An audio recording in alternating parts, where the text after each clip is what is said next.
निम्नलिखित में से ब्रह्मांड के लिए दूसरा शब्द कौन सा है?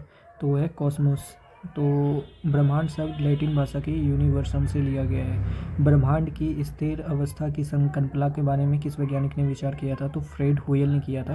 और 20वीं शताब्दी के प्रभावशाली ब्रह्मांड विज्ञानी फ्रेड होयल ने ब्रिटिश गणितज्ञ हरमान बांडी और अमेरिकी वैज्ञानिक जो था थॉमस कोल्ड के साथ मिलकर संयुक्त रूप से ब्रह्मांड की उत्पत्ति का सिद्धांत प्रस्तुत किया।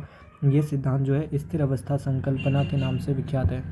1950 में किस रूसी खगोलशास्त्री ने निहारिका परिकल्पना को संशोधित किया और यह प्रस्तावित करते हुए सूर्य को मुख्य रूप से हाइड्रोजन और हीलियम के साथ साथ धूल से युक्त एक सौर निहारिका से घिरा हुआ है, ये बताया?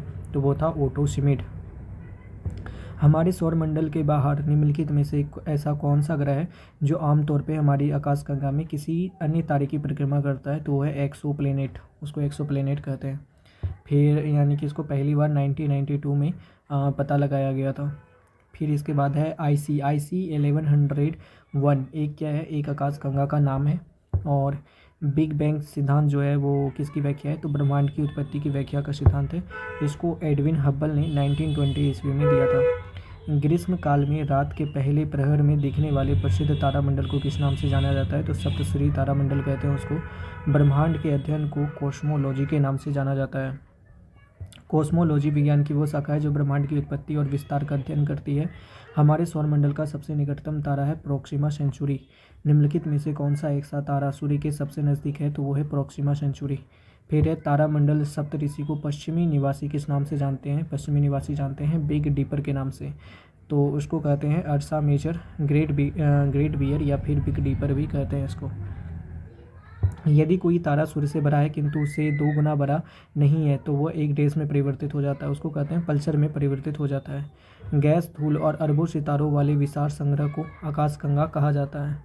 घटकों के बीच गुरुत्वाकर्षण द्वारा भारी मात्रा में एक साथ एकत्रित हुए तारों, धूल और गैस को क्या कहते हैं?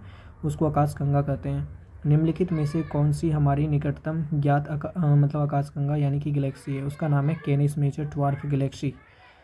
निम्नलिखित में से कौन सी इकाई खगोलविदों द्वारा स्लेटर, बड़े स्लेटर या फिर एक्स्ट्रा गैलेक्टिक दूरी को मापने के लिए उपयोग किया जाता है? उसको कहते हैं प्रकाश वर्ष। सौरमंडल के बाहर सीरियस नामक चमकीले तारे को डॉग स्टार भी कहा जाता है। और फिर एक तारे के जीवन चक्र में निहारिका चरण जो होता है निम्नलिखित में से किसको संदर्भित करता है? तो धूल और हाइड्रोजन के एक बादल को निहारिका कहा जाता है। और ओरोयन तारामंडल का सबसे चमकीला तारा कौन है? तो वह है रिगेल। सबसे बड़ा तारामंडल किसे माना जाता है? तो हाइड्रा को सबसे बड़ा तारामंडल माना जाता है, जिसमें 88 तारामंडलों की सूची में सबसे बड़ा तारामंडल है वो। ओरोयन तारामंडल को अन्य किस नाम से जाना जाता है? तो हंटर के नाम से जाना जाता है।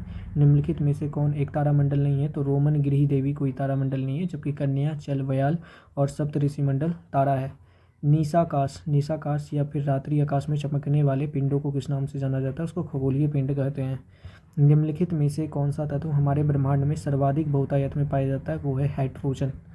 सौरमंडल में हमारे ब्रह्मांड में लगभग 73% ब्रह्मांड में लगभग 73% है। और वायुमंडल में हाइड्रोजन कितना प्रतिशत है? काफ़ी कम है। और वायुमंडल में नाइट्रोजन 78% है। सौरमंडल में ग्रहों के अनुक्रम में बुध और पृथ्वी के बीच कौन सा ग्रह आता है? तो वह है शुक्र। सूर्य के दूरी के अनुसार बुध आता है, फिर शुक्र आता है, पृथ्वी, फिर मंगल, बृहस्पति, शनि, अरुण और वरुण। पृथ्वी की दूरी के अनुसार सूर्य, शुक्र, मंगल, बुध, बृहस्पति, शनि, अरुण और वरुण। आकार के अनुसार बृहस्पति, शनि, अरुण, वरुण, पृथ्वी, शुक्र, मंगल, फिर इसके बाद बुध। और द्रव्यमान के अनुसार जो है बृहस्पति, शनि, वरुण, अरुण, पृथ्वी, शुक्र, मंगल और बुध। पृथ्वी की बढ़ती दूरी के अनुसार ग्रहों का निम्नलिखित में से क्या क्रम है? सबसे ज़्यादा नज़दीक है मंगल, फिर शुक्र, फिर बुध और फिर बृहस्पति। इनमें से सबसे छोटा ग्रह कौन है? तो सबसे छोटा ग्रह है मंगल। तो यूरेनस, पृथ्वी और नेपच्यून का बात था, बुध का नहीं। सौरमंडल में ग्रहों के क्रम में मंगल और शनि के बीच कौन सा ग्रह आता है? तो बृहस्पति ग्रह आता है। निम्नलिखित में से कौन सा विकल्प हमारे सौरमंडल के ग्रहों को उनके घनत्व के सही आरोही क्रम को दर्शाता है? तो वह है अरुण, बृहस्पति और वरुण। तो हमारे घनत्व के अनुसार ग्रहों का आरोही क्रम बढ़ते क्रम में क्या है? शनि से ज़्यादा अरुण, फिर बृहस्पति, वरुण, मंगल, शुक्र, बुध और सबसे ज़्यादा पृथ्वी। हमारे सौरमंडल के प्राकृतिक उपग्रहों के संदर्भ में निम्नलिखित में से कौन सा कथन सही नहीं है। तो सही नहीं जो भी होगा, लेकिन सही कौन है कि शुक्र का कोई प्राकृतिक उपग्रह नहीं है। कुछ प्राकृतिक उपग्रहों में छिपे हुए महासागर होते हैं। और तीसरा है कि बुध का कोई प्राकृतिक उपग्रह नहीं है। मतलब कि जो सौरमंडल का दूसरा सबसे बौना ग्रह है वो प्लूटो है। के 5 ज्ञात उपग्रह हैं, वो क्या है, सैरन, निक्स, हाइड्रा, स्टिक्स और करबेरोस। फिर लिखा है सूर्य का अनुमानित व्यास पृथ्वी के व्यास का लगभग 109 गुना है, और उसका व्यास जो है मतलब सूर्य का जो व्यास है वो है 13,92,000 किलोमीटर। सूर्य के सबसे बाहरी भाग को क्या कहते हैं, कोरोना कहा जाता है, जिसे पूर्ण सूर्य ग्रहण के दौरान देखा जा सकता है, और ये लगभग 5 लाख डिग्री सेल्सियस का होता है। सूर्य ग्रहण कब होता है, जब चंद्रमा सूर्य और पृथ्वी के बीच आ जाता है, तब सूर्य ग्रहण होता है। सूर्य का मुख्य घटक क्या है, सूर्य का मुख्य घटक हाइड्रोजन है। सूर्य में मुख्य रूप से हाइड्रोजन 71%, हीलियम 26.5% और अन्य तत्व 2.5% होता है। सूर्य का केंद्रीय भाग क्रोड कहलाता है, जिसका तापमान 1.5 × 10⁷ डिग्री सेल्सियस होता है, और सूर्य के बाहरी सतह का तापमान 6000 डिग्री सेल्सियस होता है। सौर चक्र की अवधि कितने वर्षों की होती है, तो 11 वर्ष के सौर चक्र की एक अवधि होती है। प्रकाश को सूर्य से पृथ्वी तक आने में कितना समय लगता है, 8.311 मिनट। पृथ्वी का परिक्रमण वेग जो है 29.8 किलोमीटर पर सेकेंड है। पृथ्वी को चक्कर लगाने में 365 दिन और 6 घंटे लगते हैं। और पृथ्वी और सूर्य की औसत दूरी जो है लगभग 14,95,98,000 किलोमीटर, यानी कि 15 करोड़ किलोमीटर है लगभग। फिर जबकि पृथ्वी के परिक्रमण मार्ग की लंबाई 96 करोड़ किलोमीटर होती है। सूर्य का पृथ्वी तक पहुंचने में कितना टाइम लगता है, तो सूर्य के प्रकाश का 8 मिनट लगता है, 8 मिनट 8.311। और सूर्य की सबसे बाहरी परत यानी कि ऊपरी परत को क्या कहते हैं, कोरोना कहते हैं। सूर्य के चमकीले भाग को फोटोस्फीयर कहा जाता है। निम्नलिखित में से स्थलीय ग्रहों की पहचान करें, तो स्थलीय ग्रहों में से बुध है, और बुध ग्रह स्थलीय ग्रह है, और पृथ्वी के सादृश्य ग्रहों को स्थलीय ग्रह कहा जाता है। तो सौरमंडल के ग्रह जो हैं बुध, शुक्र, पृथ्वी और मंगल जो हैं वो स्थलीय ग्रह कहलाते हैं, जिन्हें आंतरिक ग्रह भी कहते हैं। अन्य जो 4 ग्रह हैं बृहस्पति, शनि, यूरेनस और नेपच्यून विशाल ग्रह हैं, जिन्हें बाहरी ग्रह भी कहा जाता है। बुध सूर्य से पहला ग्रह है, और इसका तापमांतर ग्रहों में सबसे अधिक लगभग 560 डिग्री सेल्सियस होता है, और बुध का एक दिन लगभग 58 दिन के बराबर होता है। परिणामी यह पृथ्वी का 18वां भाग है। दूसरा देखते हैं हमारे सौरमंडल का कौन सा ग्रह सूर्य के सबसे नज़दीक है, तो वो बुध है। और फिर इसमें से किस ग्रह का कोई उपग्रह नहीं है, शुक्र का कोई उपग्रह नहीं है, और इसका मतलब सूर्य का परिक्रमा ये 225 दिन में करता है। इसे सांझ का तारा या फिर भोर का तारा भी कहा जाता है। लूसीफर शुक्र ग्रह का एक अन्य नाम है। शुक्र ग्रह का, शुक्र सूर्य से दूसरा ग्रह है। और शुक्र ग्रह के कितने प्राकृतिक उपग्रह हैं, तो कोई भी प्राकृतिक उपग्रह नहीं है। निम्नलिखित में से किस ग्रह का कोई चंद्रमा नहीं है, तो शुक्र ग्रह। सबसे गर्म ग्रह कौन है, तो वो है शुक्र ग्रह, जो लगभग 464 डिग्री सेल्सियस औसत तापमान रहता है। और ये सबसे शक्तिशाली जो है ग्रीन हाउस प्रभाव उत्पन्न करती है, इसलिए इसे प्रेशर कुकर कंडीशन वाला ग्रह भी कहा जाता है। आकार के अनुसार शुक्र का हमारे सौरमंडल में क्या क्रमांक है, तो 6ठा क्रमांक है। और मेनली जो क्रम है आकार के अनुसार वो है बृहस्पति, शनि, अरुण, वरुण। बृहस्पति, शनि, अरुण, वरुण, फिर पृथ्वी, शुक्र, मंगल, बुध। पृथ्वी, शुक्र, मंगल, बुध। वर्तमान यहाँ देख लेते हैं पृथ्वी की त्रिज्या कितनी है, तो 6371 किलोमीटर। पृथ्वी की आकृति जो है वो जियोड आकृति की है। पृथ्वी की त्रिज्या 6371 किलोमीटर है। पृथ्वी का द्रव्यमान लगभग 5.97237 यानी कि 6 × 10⁻20 kg है लगभग। पृथ्वी का जलीय भाग 71% और पृथ्वी का स्थलीय भाग 29% है। पृथ्वी के चुंबकीय क्षेत्र का उद्देश्य क्या है, तो उद्देश्य यही है कि पृथ्वी को सौर वायु और ब्रह्मांडीय विकिरण से बचाना। पक्षी एवं कुछ जीव तथा वेल आदि पृथ्वी के चुंबकीय क्षेत्र की पहचान के आधार पर ही प्रवास और दिशा का ज्ञान करते हैं। सूर्य के चारों ओर चक्कर लगाने वाले पृथ्वी की कक्षा का आकार क्या है, तो उसका आकार है दीर्घवृत्ताकार, जिसको इंग्लिश में कहते हैं एलिप्टिकल। फिर है पृथ्वी को नीला ग्रह क्यों कहते हैं, पता ही है। और यह अपने अक्ष पर लगभग 23 डिग्री सेल्सियस झुकी हुई है। पृथ्वी को डैश के नाम से जाना जाता है, तो पता ही है। एक खगोलीय इकाई जिसको एयू कहते हैं डैश के बीच की दूरी को निरूपित करता है, तो पृथ्वी और सूर्य के बीच की दूरी को निरूपित करता है, यानी कि एक प्रकाश वर्ष लगभग 9.46 इंटू 10⁻15 किलोमीटर के बराबर होता है। पृथ्वी और सूर्य के बीच की माध्य दूरी जो है लगभग 15 करोड़ किलोमीटर है। दूरी मापने की सबसे बड़ी इकाई पार्सेक होती है, जो लगभग 3.2 प्रकाश वर्ष के बराबर। अलास्का और उत्तरी कनाडा जैसे ध्रुवीय क्षेत्रों में जब आकाश में चमकीले रंग प्रदर्शित होते हैं तो उस भौतिक परिघटना को क्या कहते हैं? उसको कहते हैं सुमेरु ज्योति। ठीक है, और ये ध्रुवीय ज्योति या फिर ऑरोरा भी कहते हैं इसको। दक्षिणी अक्षांशों की ध्रुवीय ज्योति को कुमेरु ज्योति कहते हैं, और वैज्ञानिकों के अनुसार ध्रुवीय ज्योति या ऑरोरा की उत्पत्ति जो हुई है वो इलेक्ट्रॉनों और प्लाज्मा तरंगों के परस्पर मिलने की वजह से होती है। वर्ष के किस दिन पृथ्वी अपसौर यानी कि एफेलियन नामक स्थिति में सूर्य से सर्वाधिक दूरी पे होती है? तो 4 जुलाई को ऐसा होता है। इसको अपसौर कहते हैं या एफेलियन कहते हैं, जिसमें पृथ्वी की अधिकतम दूरी 15.21 करोड़ किलोमीटर हो जाती है। उपसौर क्या होता है?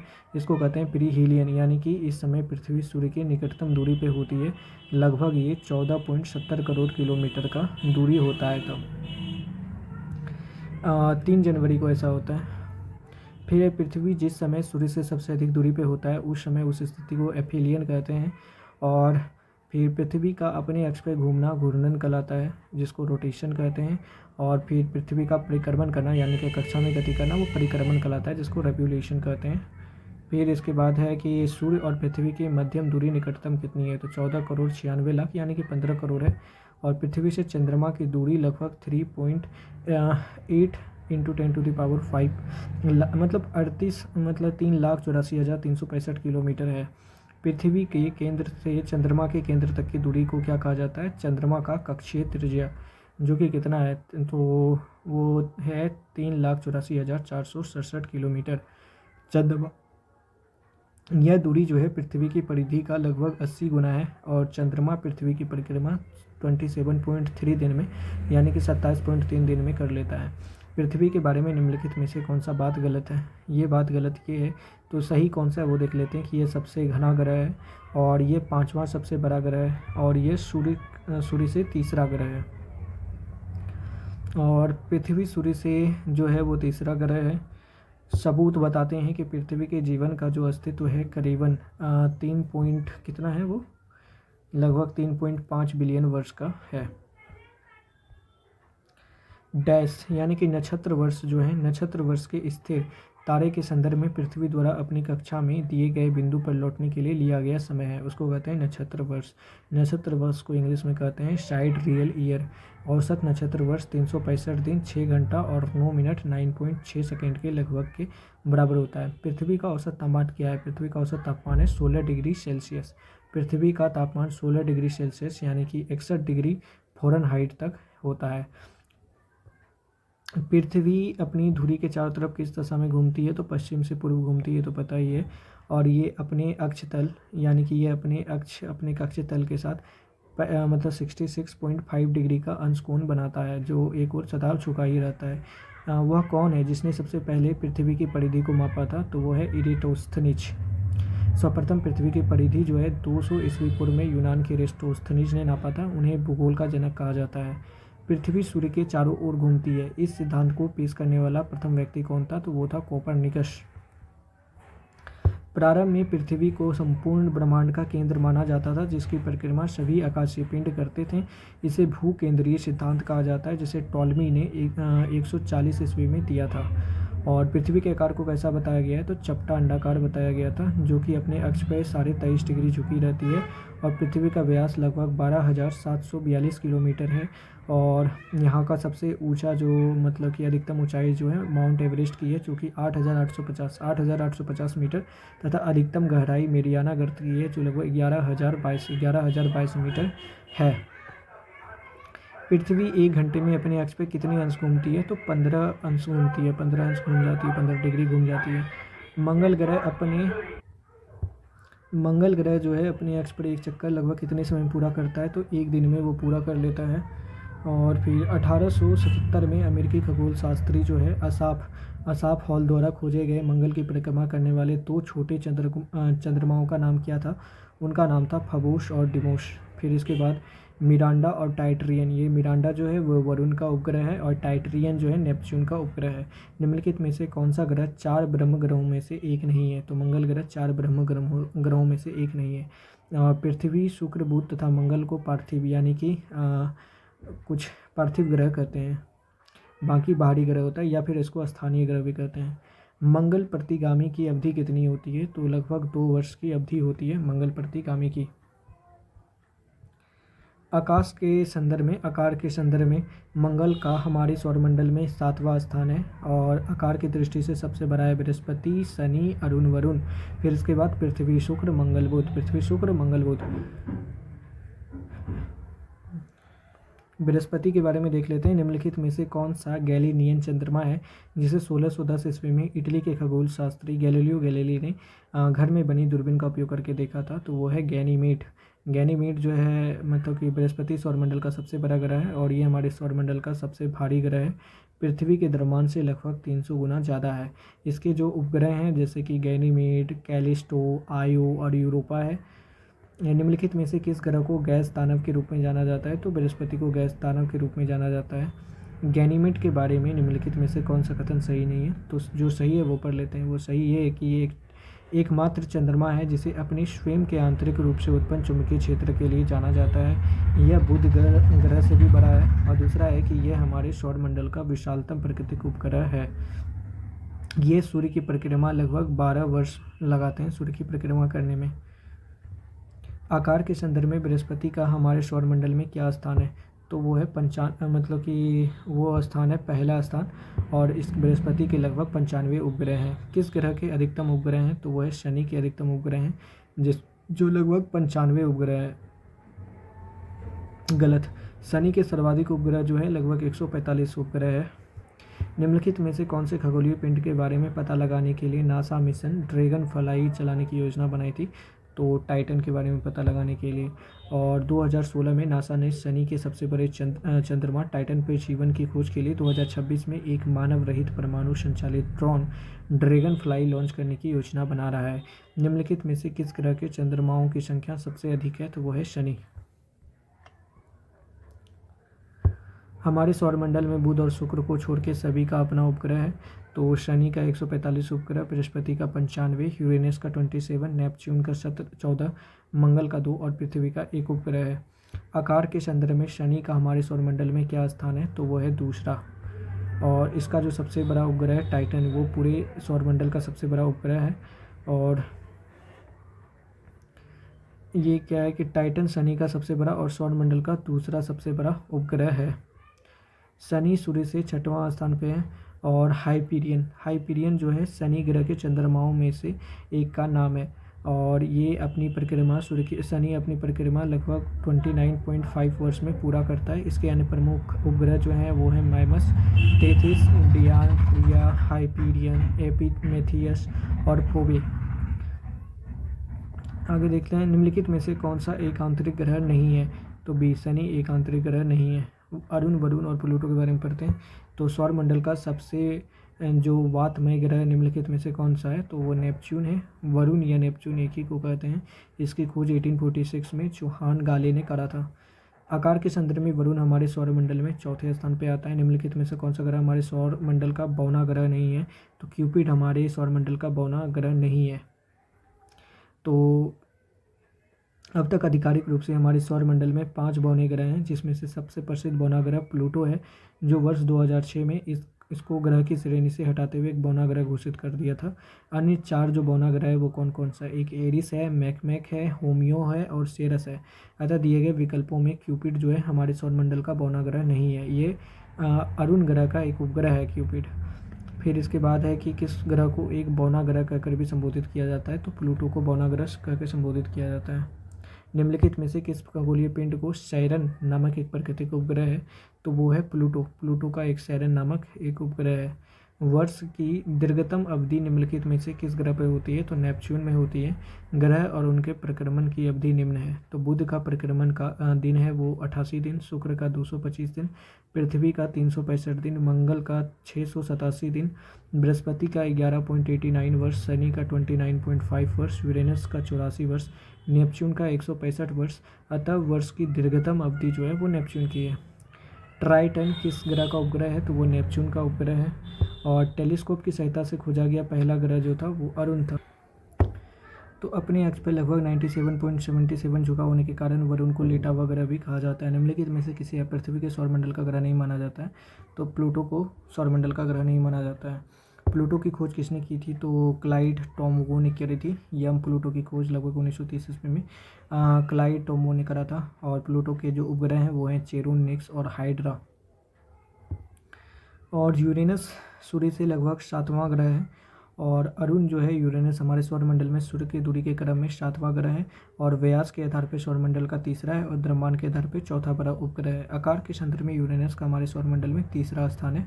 चंद्रमा की बात कर ली जाए तो चंद्रमा एक उपग्रह की कक्षा में पृथ्वी के निकटतम बिंदु को क्या कहते हैं? उसको कहते हैं भू समीपक या फिर पेरिजी कहते हैं। और भू समीपक जो होता है मतलब कि अंडाकार होता है और यानी कि भू समीपक पर होता है और ये सबसे दूर होता है तो वो अपनी अपभू कहते हैं उसको, ठीक है।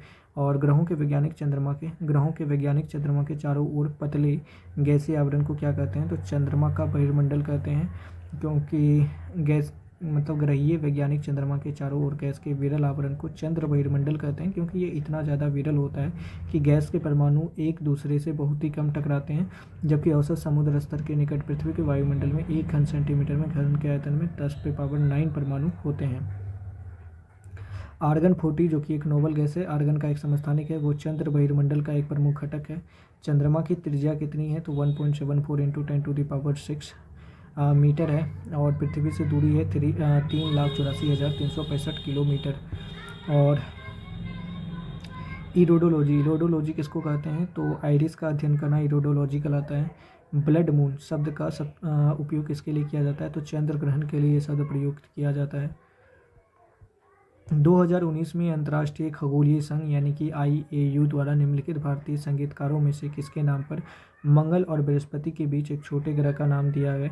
तो पंडित जसराज के नाम पे। निम्नलिखित में से कौन सा जो है महत्तम क्षुद्र ग्रह है? सेरस जो है महत्तम क्षुद्र ग्रह है। सेरस एक महत्तम क्षुद्र ग्रह है। इसकी खोज 1801 ईस्वी में पियाजी ने करा था। शुद्ध ग्रह की कक्षा निम्नलिखित में से किन ग्रहों के बीच स्थित है? तो मंगल और बृहस्पति के बीच स्थित है।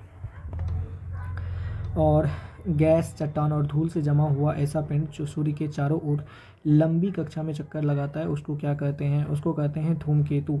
और इनमें से अधिकांश धूमकेतु ऐसे स्थान पर पाए जाते हैं जिन्हें ऑड क्लाउड कहते हैं। तो ऑड क्लाउड में ये मेनली पाया जाता है।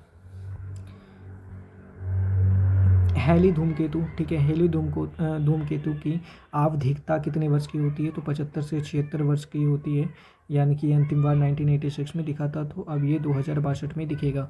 1796 में किस वैज्ञानिक ने निहारिका परिकल्पना को संशोधित किया था? तो पियरे लाप्लास ने निहारिका परिकल्पना को संशोधित किया था। निहारिका परिकल्पना को इंग्लिश में कहते हैं नेबुलर हाइपोथेसिस। पृथ्वी के परिपाटी में मौजूद 7वीं सबसे प्रचुर मात्रा में पाई जाने वाली धातु का नाम क्या है, जिसका नाम मध्ययुगीन लैटिन शब्द कैलियम से लिया गया है? तो वो है पोटाशियम। और ये पृथ्वी में 2.59% पाया जाता है। भूपपटी को कोर से अलग करने वाली पृथ्वी की परत को मेंटल कहते हैं। और भूपपटी का कोर से अलग करने वाली पृथ्वी की परत को मेंटल कहा जाता है। और ये मोहो ओशांत यानी कि डिसकंटिन्यूटी से आरंभ होकर 2900 किलोमीटर की गहराई तक पाया जाता है। मेंटल के ऊपरी भाग को दुर्बलता मंडल कहा जाता है। पृथ्वी की कौन सी बाहरी परत जो है ग्रेनाइट संरचना के लिए कम घनी, मोटी और एंडेसिटिक होती है? तो वह महाद्वीपीय पर्वतीय। निम्नलिखित में से कौन सी पृथ्वी की बाहरी परत है? तो उसको कहते हैं जिग्सो पजल, ठीक है। और जिग्सो पजल की तरह एक मतलब विन्यासित प्लेटों से बनी होती है, तो वह स्थल मंडल जो होती है संपूर्ण पृथ्वी के क्षेत्रफल का 29% भाग है। इसकी मोटाई 10 से लेकर 200 किलोमीटर तक होती है। और उल्लेखनीय है कि भूपपटी और मेंटल का ऊपरी भाग मिलाकर स्थल मंडल लिथोस्फीयर कहलाते हैं। और यहाँ पर सिलिका और एल्यूमिनियम प्रमुख रूप से पाए जाते हैं, जिनका घनत्व 3.5 होता है।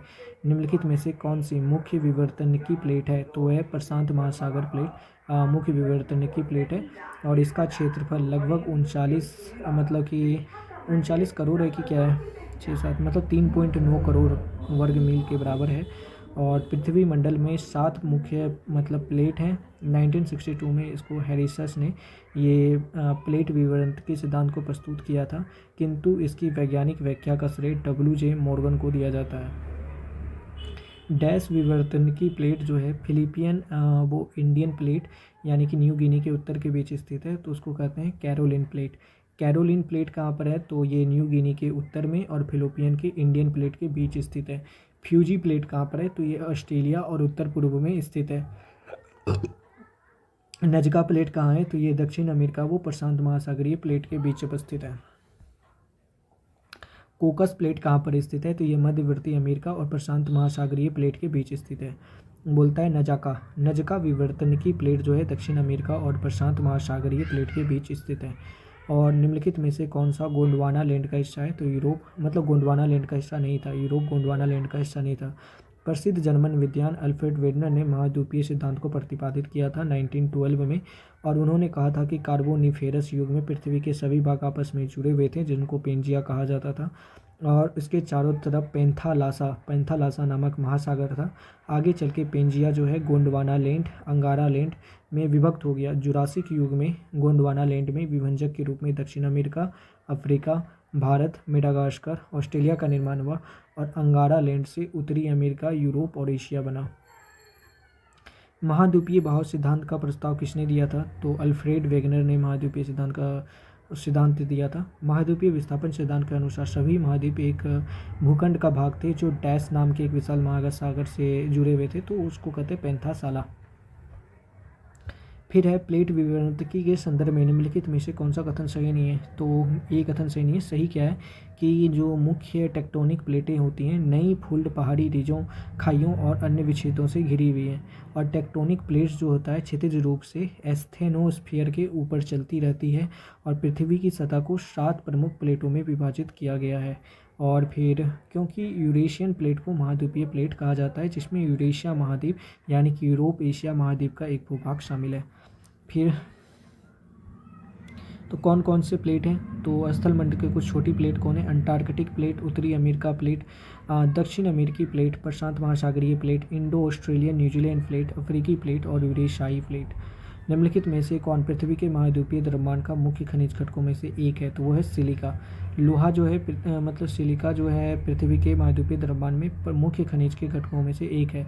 संपूर्ण पृथ्वी के निर्माण में निम्नलिखित तत्वों की प्रधानता है, जैसे कि लोहा लगभग 35.5%, ऑक्सीजन 30%, सिलिका लगभग 15%, मैग्नीशियम 13%, और फिर एल्युमिनियम 1.1% और कैल्शियम 1.1% है। पृथ्वी के ठोस प्रकृति में पाई जाने वाली धातुओं की प्रचुरता के संदर्भ में लौह धातु का कौन सा स्थान है? तो वो है दूसरा स्थान। तो देख लेते हैं। सबसे पहले नंबर पे ऑक्सीजन आया जो कि 46.60% है, और silica 27.72%, aluminium 8.13%, ferrous 5.0%, calcium 3.63%, sodium 2.83%, potassium 2.59%, magnesium 2.09% और अन्य जो है 1.41% है। उस तत्व की पहचान कीजिए जो पृथ्वी की बाहरी परत में सबसे अधिक मात्रा में पाई जाती है, तो वो है ऑक्सीजन। कौन सा तत्व पृथ्वी की प्रकृति के द्रव्यमान का 46.6% बनाता है? तो वो है ऑक्सीजन। पृथ्वी की सबसे बाहरी परत को क्या कहते हैं? उसको पपड़ी कहा जाता है। पृथ्वी की पपड़ी में सबसे ज़्यादा पाया जाने वाला जो धातु है वो है एल्युमिनियम। पृथ्वी की सबसे ऊपरी सतह यानी कि क्रस्ट पर उपलब्ध जो दूसरा सबसे प्रचुर तत्व है वो है सिलिकॉन। और फिर ज्वालामुखी पृथ्वी के आंतरिक भाग से निकलने वाली तरल और ठोस चट्टान द्वारा निर्मित होती है। कौन सा क्षेत्र भूपपट्टी यानी कि क्रस्ट और आच्छादन यानी कि मेंटल को पृथक करता है? तो उसको मोह कहते हैं या डिसकंटिन्यूटी कहते हैं। पृथ्वी की संरचना 3 परतों में होती है, पपट्टी या भूपपट्टी, और फिर क्रोड और फिर मेंटल। और भूपपट्टी जो होता है पृथ्वी के आयतन का 0.5% होता है, क्रोड लगभग 16% होता है और मेंटल लगभग 83% होता है। भूपपट्टी और मेंटल के बीच की सीमा को मोहोरोविकिक कहा जाता है या फिर मोहोरोविकिक मतलब कि सातत्य द्वारा बनी होती है, जिसे मोहो और संबद्धता भी कहा जाता है। मेंटल का विस्तार मोहो से लेकर 2900 किलोमीटर की गहराई पर स्थित होता है, जिससे गुटेनबर्ग और सातत्य तक है। ठीक है। पृथ्वी सतह की सबसे ऊपरी परत को तो क्रस्ट ही कहते हैं। समुद्री सतह में प्रॉपर्टी की जो मोटाई होती है वो कितनी होती है? 5 से 10 किलोमीटर होती है। पृथ्वी की महाद्वीपीय भू सतह क्रस्ट में प्रचुरतर मात्रा में पाई जाने वाला खनिज कौन है? तो उसको कहते हैं स्फटिकीय। सिलिकॉन तथा ऑक्सीजन सभी फेसफोरों में उपस्थित होते हैं और पृथ्वी के महाद्वीपीय क्रस्ट में स्फटिकीय यानी कि फिलास्फर सबसे प्रचुर मात्रा में खनिज है और ये एक प्रकार का सिलिकेट खनिज है। धरातल से भूगर्भ की ओर जाने पर गहराई के साथ तापमान वृद्धि का सामान्य दर लगभग कितना है? 1 डिग्री सेल्सियस पर 32 मीटर में। ठीक है। और 8 किलोमीटर की गहराई तक होती है, परंतु इसके बाद तापमान में गहराई के साथ वृद्धि दर एक समान नहीं रहता। ये 8 किलोमीटर की वृद्धि तक ही है। निम्नलिखित में से किस परत को बेरीस्फीयर कहा जाता है? तो पृथ्वी का जो सबसे आंतरिक परत होता है उसको बेरीस्फीयर कहा जाता है। तो सबसे ऊपर आ जाता है स्थलमंडल, जिसको लिथोस्फीयर कहते हैं। ये पृथ्वी का सबसे कठोर भाग है, जिसे सियाल भी कहा जाता है। इसकी गहराई 10 से लेकर 200 मीटर तक किलोमीटर मानी गई है। यह भूपट्टी और मेंटल के ऊपरी भाग से मिलकर बना हुआ है। फिर इसके बाद है पायरोस्फीयर। इस अवधारणा को मिश्रित मंडल भी कहते हैं। इस परत में बेसाल्ट की अधिकता पाई जाती है। इसकी मोटाई 100 से लेकर 2880 किलोमीटर तक होता है। फिर इसके बाद है बैरिस्फीयर। ये पृथ्वी का सबसे आंतरिक भाग है। इसमें लोहा और निकेल की अधिकता पाई जाती है। ये लगभग 2880 किलोमीटर से आगे स्थित है। पृथ्वी की ठोस परत या उसकी ऊपरी कठोर परत को क्या कहा जाता है? तो कहा जाता है उसको लिथोस्फीयर। पृथ्वी का औसत घनत्व 5.5 ग्राम पर सेंटीमीटर क्यूब होता है। पृथ्वी का औसत घनत्व और भूपट्टी का जो औसत घनत्व होता है 3.3 ग्राम पर सेंटीमीटर क्यूब। घनत्व संबंधी विभिन्न प्रमाणों से यह पता चला है कि पृथ्वी के क्रोड का जो घनत्व है सर्वाधिक है, जो कि 13.5 ग्राम पर सेंटीमीटर क्यूब है। पृथ्वी की प्रॉपर्टी का आधा भाग किस खनिज से बना होता है? तो फ्लेट्सपर क्या लिखा है? फेल्डस्पर से बना होता है। फेल्डस्पर का रंग जो होता है हल्का क्रीम से हल्का गुलाबी तक होता है। चीनी मिट्टी के बर्तन तथा कांच बनाने में इसका उपयोग होता है, जबकि पृथ्वी के भूभाग का 7% भाग जो है एम्फीबोल से बना होता है तथा पृथ्वी की प्रॉपर्टी का 4% भाग माइका से निर्मित होता है। ज्ञातव्य है कि प्रॉपर्टी की जो मोटाई होती है महाद्वीपों तथा महासागरों के नीचे अलग अलग है। महासागरों के नीचे इसकी मोटाई 5 किलोमीटर है, जबकि महाद्वीपों के नीचे ये 30 किलोमीटर तक है। निम्नलिखित में से कौन सा पृथ्वी का बृहत्तम ठोस भाग है? उसको कहते हैं भूप्रॉपर्टी। ऊपरी क्रस्ट औसत घनत्व लगभग 2.8 ग्राम पर सेंटीमीटर क्यूब है। पृथ्वी की आंतरिक संरचना के संदर्भ में निम्नलिखित कथनों पर विचार करें। तो कथन यही है कि भ्रंश के समांतर शैलें एक ही दिशा में गति करती हैं। पृथ्वी की आंतरिक संरचना के संदर्भ में निम्नलिखित कथनों पर विचार करें तो 1, 2, 3 तीनों सही है। तो पृथ्वी की क्रोड बहुत भारी पदार्थों से बनी होती है। मेंटल मोहो और शांतत्य से आरंभ होकर 2900 किलोमीटर की गहराई तक पाई जाती है और मेंटल के ऊपरी भाग में पाए जाने वाले पदार्थ को मैग्मा कहते हैं। पृथ्वी की पपड़ी में मुख्य रूप से डैश शामिल है। क्या शामिल है? तो सिलिका शामिल है और गुप्त क्रिस्टलीय जैसे कि चाल्सीडानी और फ्लिंट तथा क्रिस्टलीय जैसे ओपल के रूप में पाया जाता है ये चीज़। भूमध्य रेखा से ध्रुवों तक सभी समांतर वृत्त समानांतर अक्षांश रेखा के रूप में पाए जाते हैं।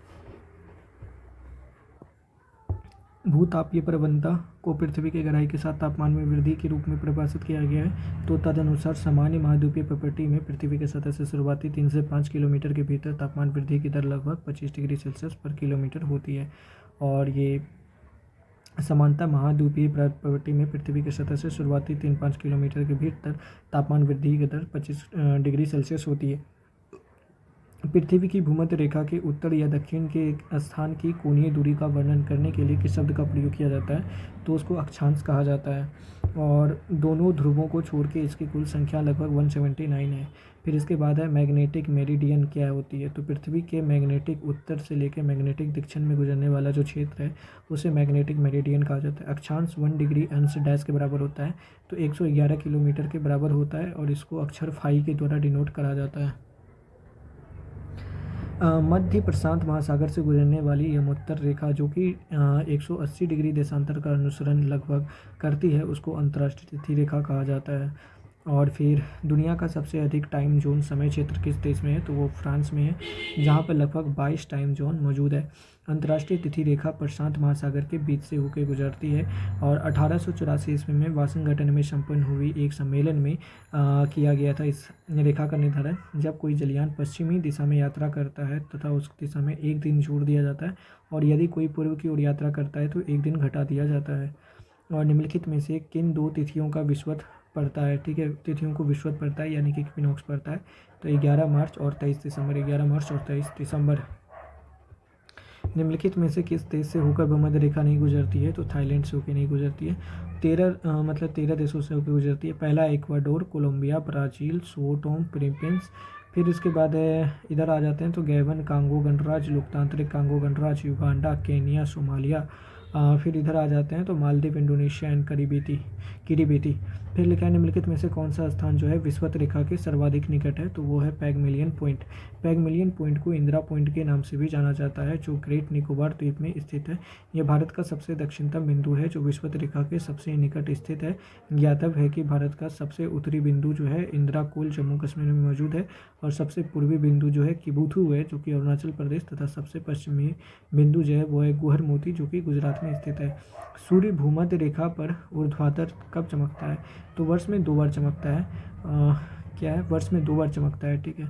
और सूर्य भूमध्य रेखा पर ऊर्ध्वाधर जो है वर्ष में 2 बार चमकता है। पहला तो 20 मार्च को, फिर दूसरा 23 सितंबर को चमकता है, जबकि 21 जून को सूर्य कर्क रेखा के लंबवत होती है और 22 दिसंबर को मकर रेखा पर वो लंबवत होती है। यानी कि 21 जून को कर्क रेखा पर और 22 दिसंबर को मकर रेखा पर लंबवत होती है। 0 डिग्री अक्षांश पे स्थित कौन सी काल्पनिक रेखा पृथ्वी को उत्तर और दक्षिण गोलार्धों में विभाजित करती है, तो वो है भूमध्य रेखा। और महत्वपूर्ण है कि पूरे ग्लोब पर कुल 181 अक्षांशीय रेखाएं खींची गई है, तथा ग्लोब पर 1 डिग्री के अंतराल पर कुल अक्षांशीय रेखाओं की रेखा लगभग 179 है। निम्नलिखित में से कौन सा अक्षांश मकर रेखा को दर्शाती है, तो 23.5 डिग्री दक्षिणी गोलार्ध में जो मौजूद है वो मकर रेखा को दिखाती है, और 23 डिग्री 1/2 उत्तरी अक्षांश जो होता है उसको कर्क रेखा कहते हैं, और दक्षिणी गोलार्ध में हो तो मकर रेखा कहते हैं, और 23/1/2 दक्षिणी अक्षांश को मकर रेखा। कर्क रेखा निम्नलिखित में से किस भारतीय राज्य से होकर नहीं गुजरती है, तो असम से होकर नहीं गुजरती है। किस किस राज्य से होकर गुजरती है, इधर आ गया राजस्थान, गुजरात, मध्य प्रदेश, फिर इधर आ गया छत्तीसगढ़, झारखंड, पश्चिम बंगाल, फिर छत्तीसगढ़, झारखंड, फिर इधर आ गया पश्चिम बंगाल, त्रिपुरा और मिजोरम। कौन सा एक महाद्वीप जिसके होकर कर्क रेखा, भूमध्य रेखा और मकर रेखा गुजरती है, तो वो है अफ्रीका। निम्नलिखित में से किस देश से होकर मकर रेखा गुजरती है, तो सभी विकल्प सही हैं, यानी कि ऑस्ट्रेलिया, ब्राज़ील और चिली। मकर रेखा निम्न देशों से होकर गुजरती है: Brazil, Paraguay, Argentina, Chile, French Polynesia, France, Botswana, Australia, Madagascar, Mozambique, दक्षिण अफ्रीका, टोंगो और नमीबिया।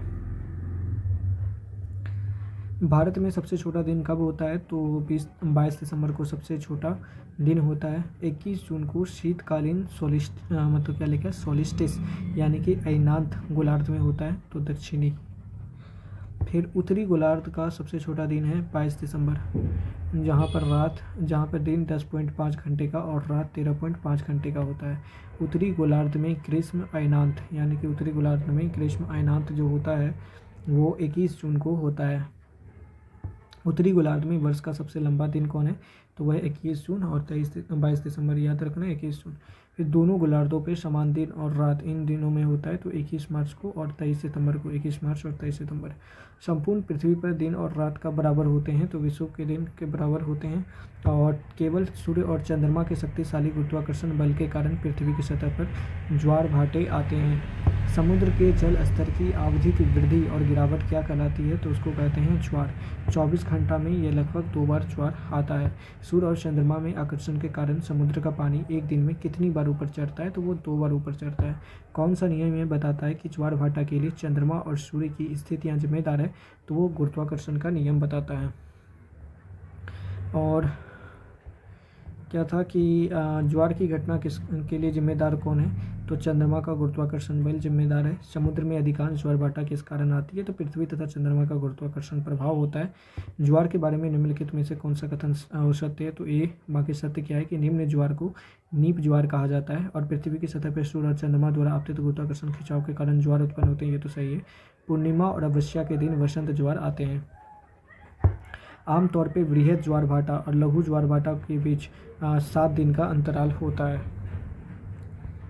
लघु ज्वार भाटा यानी कि नीप टाइड कब आता है? जब सूर्य और चंद्रमा पृथ्वी के समकोण पे होते हैं तो उसको लघु ज्वार भाटा या नीप टाइड कहते हैं।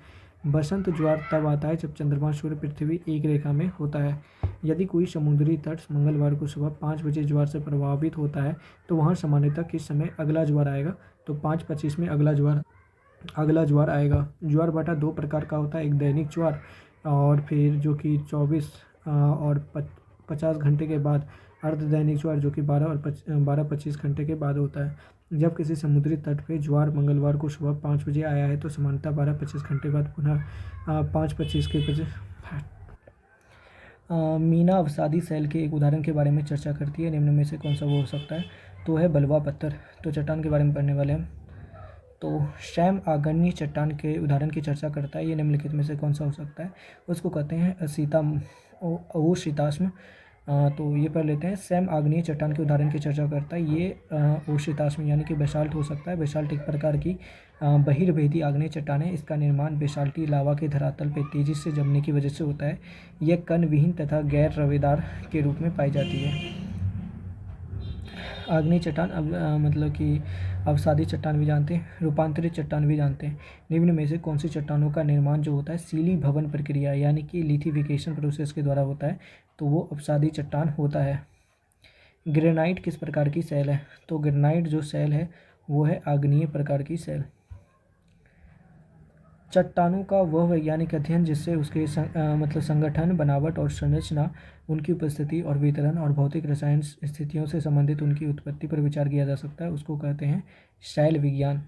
पृथ्वी तल के नीचे पिघले हुए पत्थर को क्या कहते हैं? तो उसको मैग्मा कहते हैं, लावा नहीं कहते हैं। मैग्मे के ठंडे होकर घनीभूत हो जाने पर किस प्रकार के सेलों का निर्माण होता है? तो आग्नेय सेल का निर्माण होता है। और कयांतर वह प्रक्रिया है जिसमें समेकित सेलों में पुनः क्रिस्टलीकरण होता है तथा वास्तविक सेलों में पदार्थ जो है पुनः संगठित हो जाते हैं।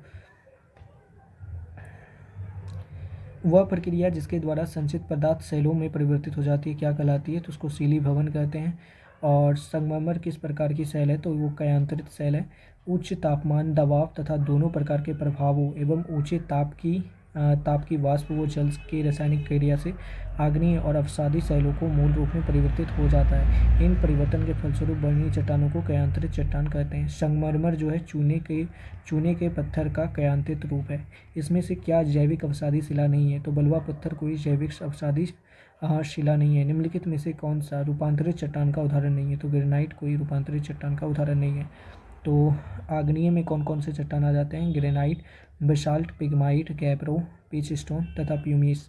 अवसादी में कौन चट्टान आ जाते हैं? क्ले, चूना पत्थर, चाक, शेल, हेलाइट, डोलामाइट, बलुआ पत्थर, कॉन्ग्लोमेरेट और कोयला। रूपांतरित या कयांतरित पत्थर में आ जाता है नीस, सिस्ट, फाइलाइट, साइनाइट, स्लेट, क्वार्ट्ज, संगमरमर और पटिता समीय। निम्नलिखित में से कौन एक कयांतरित चट्टान नहीं है? तो वो चूना पत्थर कोई मतलब कयांतरित चट्टान नहीं है। फिर निम्नलिखित में से कौन एक कयांतरित चट्टान नहीं है? डायमंड एक मतलब कयांतरित चट्टान नहीं है। निम्नलिखित में से कौन सा एक आग्नेय चट्टान है? तो ग्रेनाइट जो है आग्नेय चट्टान है। ग्रेनाइट मणिभीय दानेदार शिला है जिसका प्रमुख अवयव होता है स्फटिक और फेल्सपार। ये आग्नेय चट्टान जो है पाषाण है। ग्रेनाइट अनेक रंगों में पाया जाता है। तमिलनाडु के तंजावुर नगर में स्थित जो बृहदेश्वर मंदिर है विश्व का पहला ऐसा मंदिर है जो ग्रेनाइट पत्थर से बना हुआ है। निम्नलिखित में से किसी भूमिगत गुफाओं और खदानों में छोटा भूकंप माना जाता है? तो निपात भूकंप को माना जाता है। और भूकंप के केंद्र का पता लगाने के लिए कितनी भूकंपीय स्टेशन की आवश्यकता होती है? तो 3 भूकंपीय स्टेशन की आवश्यकता होती है। विश्व के प्रथम भूकंप सूचकांक का आविष्कार किसने किया था? तो झांग हेंग ने किया था। और मतलब 3 सूचकांकों का प्रयोग किया जाता है, वो कौन सा है? जैसे रोसी फेरेल स्केल, मर्केली स्केल और रिएक्टर स्केल। पृथ्वी के मतलब आंतरिक संरचना के संदर्भ में निम्नलिखित कथनों पर विचार करें। तो निम्नलिखित कथन यही है कि स्थल मंडल जो है पृथ्वी की धरातल से 200 किलोमीटर की गहराई वाले भाग को कहते हैं। पृथ्वी की आंतरिक संरचना के संदर्भ में निम्नलिखित कथनों पर विचार करें। तो बी यानी कि केवल 2 और 3 सही है। यानी कि महाद्वीपीय भूपट्टी की औसत मोटाई 30 किलोमीटर होती है और धरातलीय तरंगे जो होती है भूकंप लेखी पर अंत में अभिलेखित होती है। ठीक है। और कि पृथ्वी की आंतरिक संरचना के संदर्भ में निम्नलिखित कथनों पर विचार करें। तो महासागरों में भूपरपट्टी की औसत मोटाई कितनी होती है? तो 5 किलोमीटर होती है। भूकंप के संदर्भ में निम्नलिखित कथनों पर विचार करें। सी यानी कि केवल 1 और 2 सही है। वह स्थान जहाँ से भूकंप की ऊर्जा निकलती है उसे अवकेंद्र कहते हैं, जिसको कहते हैं हाइपोसेंट। और भूतल पर वह बिंदु जो उद्गम केंद्र के मतलब समीपतम होता है वो कहलाता है अधिकेंद्र, जिसको कहते हैं एपीसेंटर। पृथ्वी की आंतरिक संरचना के संदर्भ में निम्नलिखित कथनों पर विचार करें। तो वो क्या है? केवल 1 और 3। भूगर्भिक तरंगे उद्गम केंद्र से ऊर्जा के मुक्त होने के दौरान पैदा होती है और भूगर्भिक तरंगे 2 प्रकार की होती है, पहला पी और दूसरा एस तरंगे होती है। पृथ्वी की आंतरिक संरचना के संदर्भ में निम्नलिखित कथनों पर विचार करें। डी यानी कि 1 और 3। यानी कि एस तरंगे पृथ्वी की दिशा के समांतर पर कंपन पैदा करती हैं और धरातलीय तरंगे सबसे अधिक विनाशकारी समझी जाती हैं। निम्नलिखित में से पृथ्वी का सबसे बड़ी ज्वालामुखी कौन सी मानी जाती है? तो तामू मैसिप को माना जाता है। पृथ्वी की सबसे बड़ी ज्वालामुखी तामू मैसिप है। इसे महाज्वालामुखी यानी कि मेगा वोल्केनो कहा जाता है। ये पश्चिमी प्रशांत महासागर में स्थित है तथा इसका क्षेत्रफल जो है 3,10,000 वर्ग किलोमीटर है।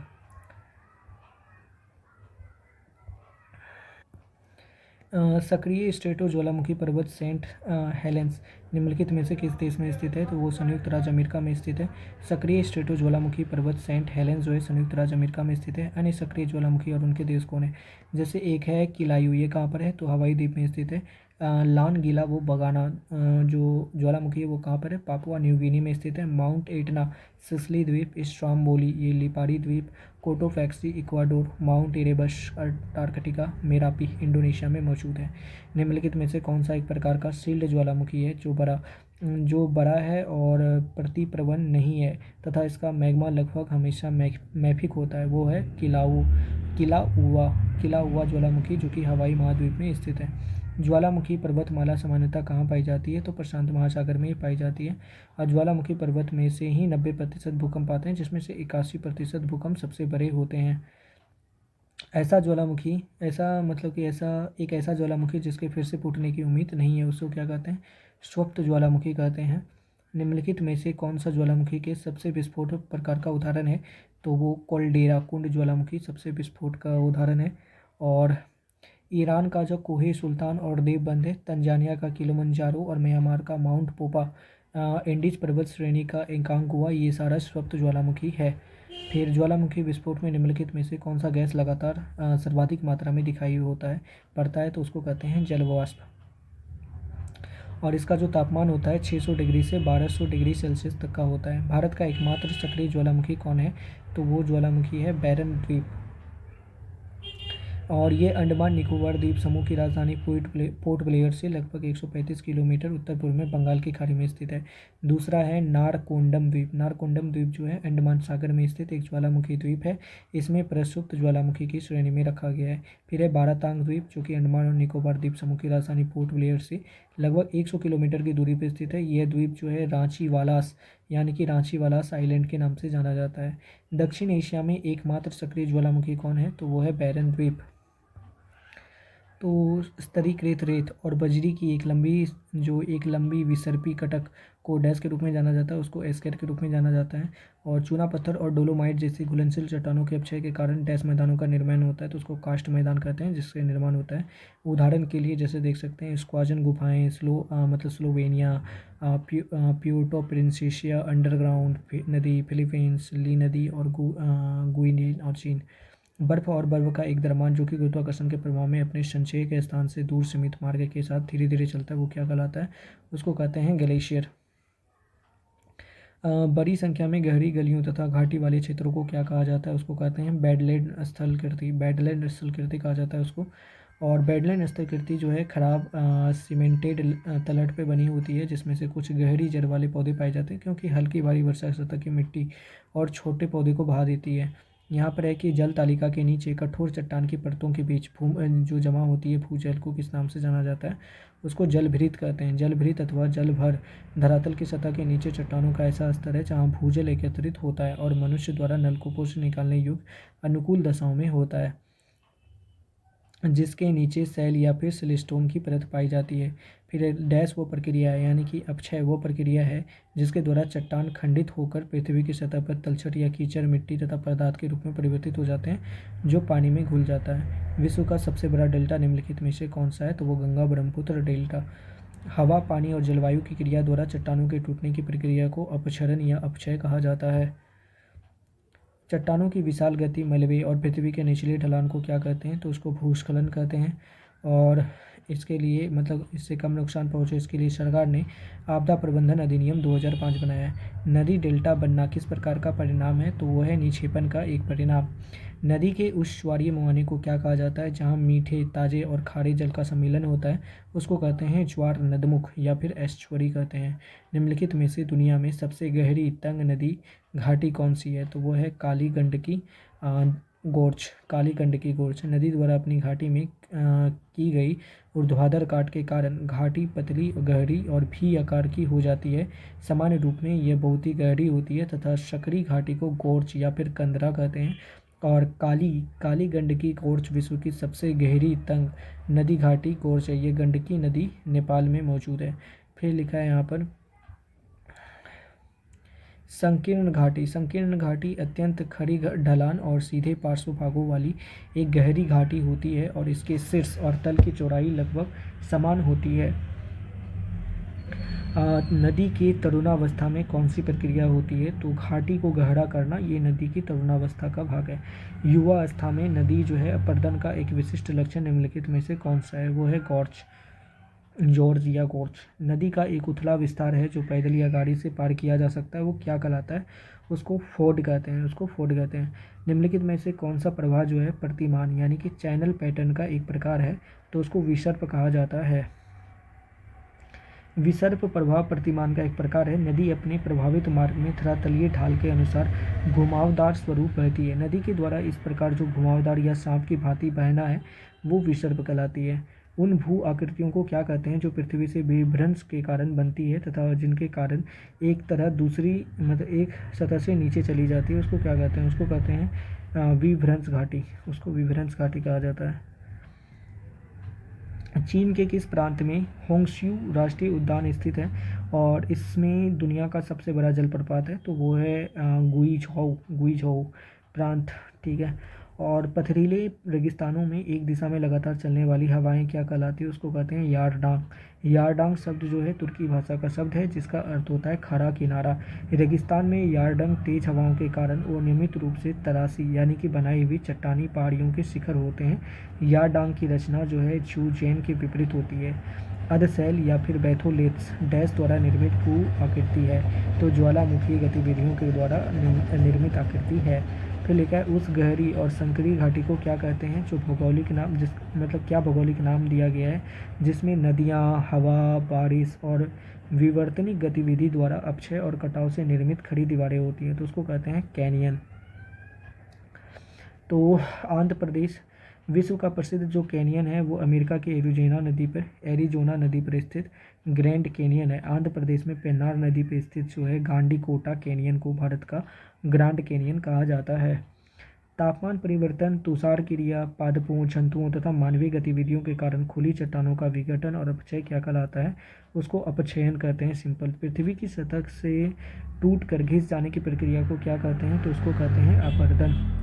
मृदा से संबंधित विज्ञान को क्या कहा जाता है? उसको मृदा विज्ञान कहते हैं। और निम्नलिखित में से कौन सा वलित पर्वत का एक प्रकार नहीं है? तो राइन घाटी मतलब निम्नलिखित में से कौन से वलित पर्वत का एक प्रकार नहीं है?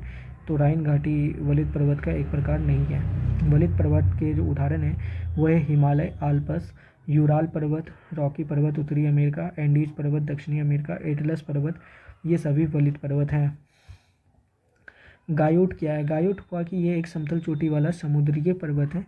और पिडू क्या लिखा है? पिदुरु पिदुरु तल गाला पिदुरु तल गाला जो है कहाँ पर मौजूद है?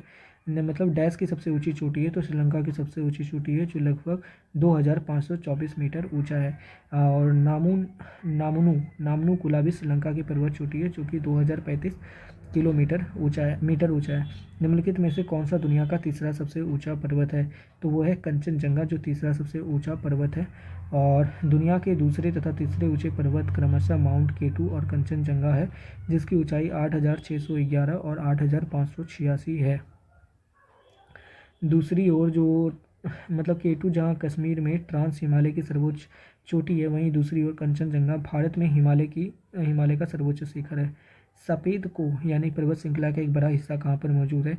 तो वो पाकिस्तान में मौजूद है। सफ़ेद को पर्वत श्रृंखला का विस्तार मुख्यतः पाकिस्तान और अफगानिस्तान में है। इस श्रृंखला का एक बड़ा भाग हिस्सा मुख्यतः पाकिस्तान में। सफ़ेद को पर्वत श्रृंखला की सबसे ऊंची चोटी जो है वो माउंट सीकरम है, जो खैबर दर्रे और काबुल नदी के दक्षिण में अफगानिस्तान और पाकिस्तान सीमा पर स्थित है। इसकी ऊंचाई जो है 4761 मीटर है। धौलागिरी देश में स्थित हिमालय की एक पर्वत चोटी है। तो कहाँ पर है धौलागिरी? तो वह है नेपाल में स्थित। निम्नलिखित में से किस पर्वत का निर्माण तब हुआ जब पृथ्वी की गहराई से पिघली हुई चट्टान क्रस्ट ऊपर उठी और जमकर ढेर के रूप में एकत्रित हो गई? तो अफ्रीका में माउंट किलिमंजारो। घास के खुले मैदान वेल्ड्स कहाँ पाए जाते हैं? तो वो पाए जाते हैं अफ्रीका में। और इन्हें उत्तरी अमेरिका में पियरी कहा जाता है, यूरेशिया में स्टेपी, दक्षिण अमेरिका में पंपास और दक्षिणी अफ्रीका में वेल्ड कहा जाता है। निम्नलिखित में से कौन सा युग्म जो है उष्णकटिबंधीय घास के मैदान और उसके स्थान का सही युग्म है? तो वह है सवाना अफ्रीका। तो कैंपस कहाँ पाया जाता है? वो ब्राज़ील में, लानोच वेनेजुएला और Colombia, savanna Sudan Africa, steppe Eurasia. दक्षिण अमेरिका के शीतोष्ण घास के मैदानों को क्या कहा जाता है? उसको वेल्ड कहा जाता है। फिर से देखते हैं एक बार। डाउन्स यानी कि ऑस्ट्रेलिया, पियरी संयुक्त राज्य अमेरिका, पंपास अर्जेंटीना, वेल्ड दक्षिण अफ्रीका एंड स्टेपीज यानी कि यूरोप। श्रीलंका में निम्नलिखित में से कौन सी चोटी सबसे ऊंची है? तो है माउंट पेड्रो, जिसकी ऊंचाई 2524 मीटर है। दूसरा है किरिगल पुट्टा, जिसकी ऊंचाई 2388 मीटर है। फिर इसके बाद है मेसेटा पठार। मेसेटा पठार किस देश में स्थित है? तो वो स्पेन में स्थित है और यह भूपटल के 33% भाग में विस्तृत है। इसे मेसेटा पठार यानी कि स्पेन में मौजूद है। दक्षिण अमेरिका के मध्य अक्षांशीय घास के मैदान का क्या नाम है? तो उसका नाम है पंपास। वायुमंडल, क्षोभ मंडल की औसत ऊंचाई कितनी है? तो 13 किलोमीटर है। तो सबसे पहले क्षोभ मंडल आता है जिसको ट्रोपोस्फेयर कहते हैं, 0 से लेकर 12 से 13 किलोमीटर। समताप मंडल जिसको स्ट्रेटोस्फेयर कहते हैं, 12 से 50 किलोमीटर। मध्य मंडल या फिर ताप मंडल जिसको मेसोस्फेयर कहते हैं, ये 50 से 80 किलोमीटर। और बाहरी मंडल जिसको एक्सोस्फेयर कहते हैं, 80 से लेकर 500 किलोमीटर तक होता है। ओजोन परत जो होता है समताप मंडल या फिर स्ट्रेटोस्फेयर में स्थित होता है। अंतरिक्ष से प्रवेश करने पे उल्का पिंड वायुमंडल की किस परत में जल जाते हैं? तो वह मध्यमंडल में जल जाते हैं, जो कि पृथ्वी की सतह से 50 से 80 किलोमीटर की ऊंचाई पर फैली होती है। वायुमंडल में CO2, N2 और ऑक्सीजन का प्रतिशत क्रमानुसार किया है। ऑक्सीजन 0.04%, नाइट्रोजन 78.08% और ऑक्सीजन 20.95% मौजूद होता है। निम्नलिखित में से कौन सी दो गैसें जो हैं पृथ्वी के वायुमंडल का मुख्य हिस्सा है? नाइट्रोजन और ऑक्सीजन। पृथ्वी के वायुमंडल में अनुमानित रूप से कितने प्रतिशत आर्गन मौजूद है? तो 1% आर्गन मौजूद है। और पृथ्वी के वायुमंडल में निम्नलिखित में से किस गैस का प्रतिशत अन्य गैस की तुलना में सबसे कम है? तो वो ए है, यानी कि कार्बन डाइऑक्साइड। और पृथ्वी के वायुमंडल में निम्नलिखित में से किस गैस का प्रतिशत अन्य गैस की तुलना में अधिक है? तो वह है नाइट्रोजन।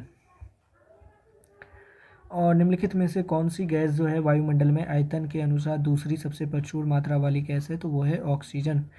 और निम्नलिखित में से कौन सी पृथ्वी की सतह की निकटतम परत है जिसमें सभी मौसमी परिवर्तन होते हैं? उसको कहते हैं क्षोभ मंडल।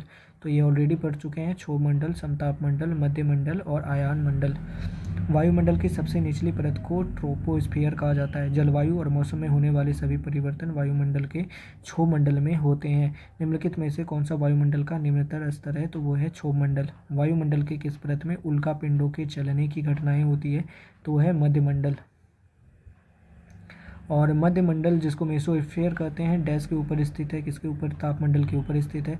और ये एक ऐसा क्षेत्र है जिसमें ऊंचाई के साथ साथ तापमान बढ़ता है। कुल भूमंडलीय कार्बन का कितना प्रतिशत भाग वायुमंडल में समाहित है?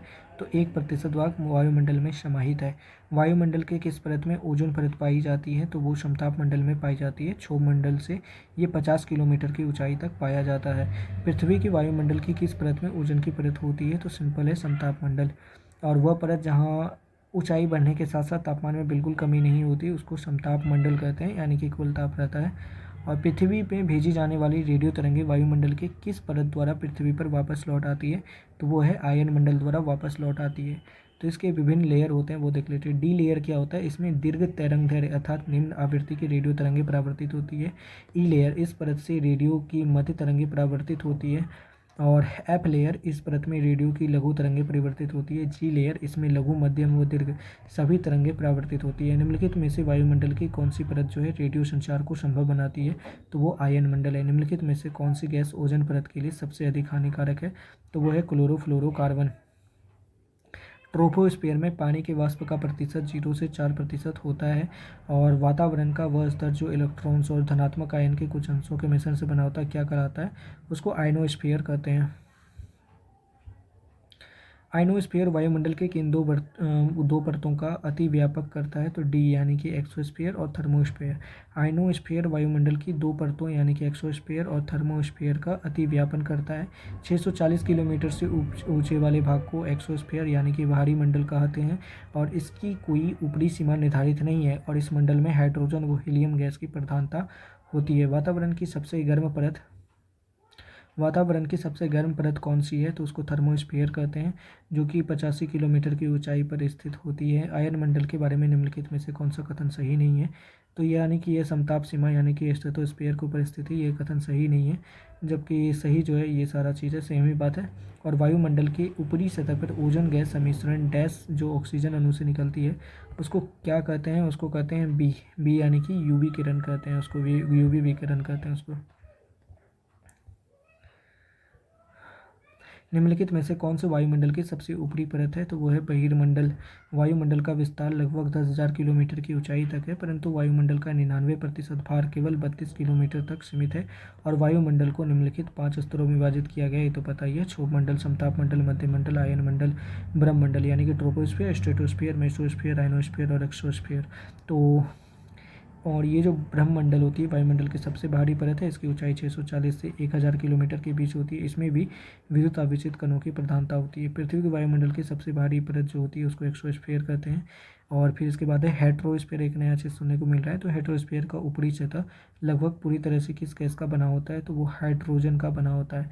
जो हेट्रोस्फीयर होता है पृथ्वी के वायुमंडल का ऊपरी हिस्सा होता है जिसमें गैसों को उनके आणविक भार के अनुसार विभाजित किया जाता है।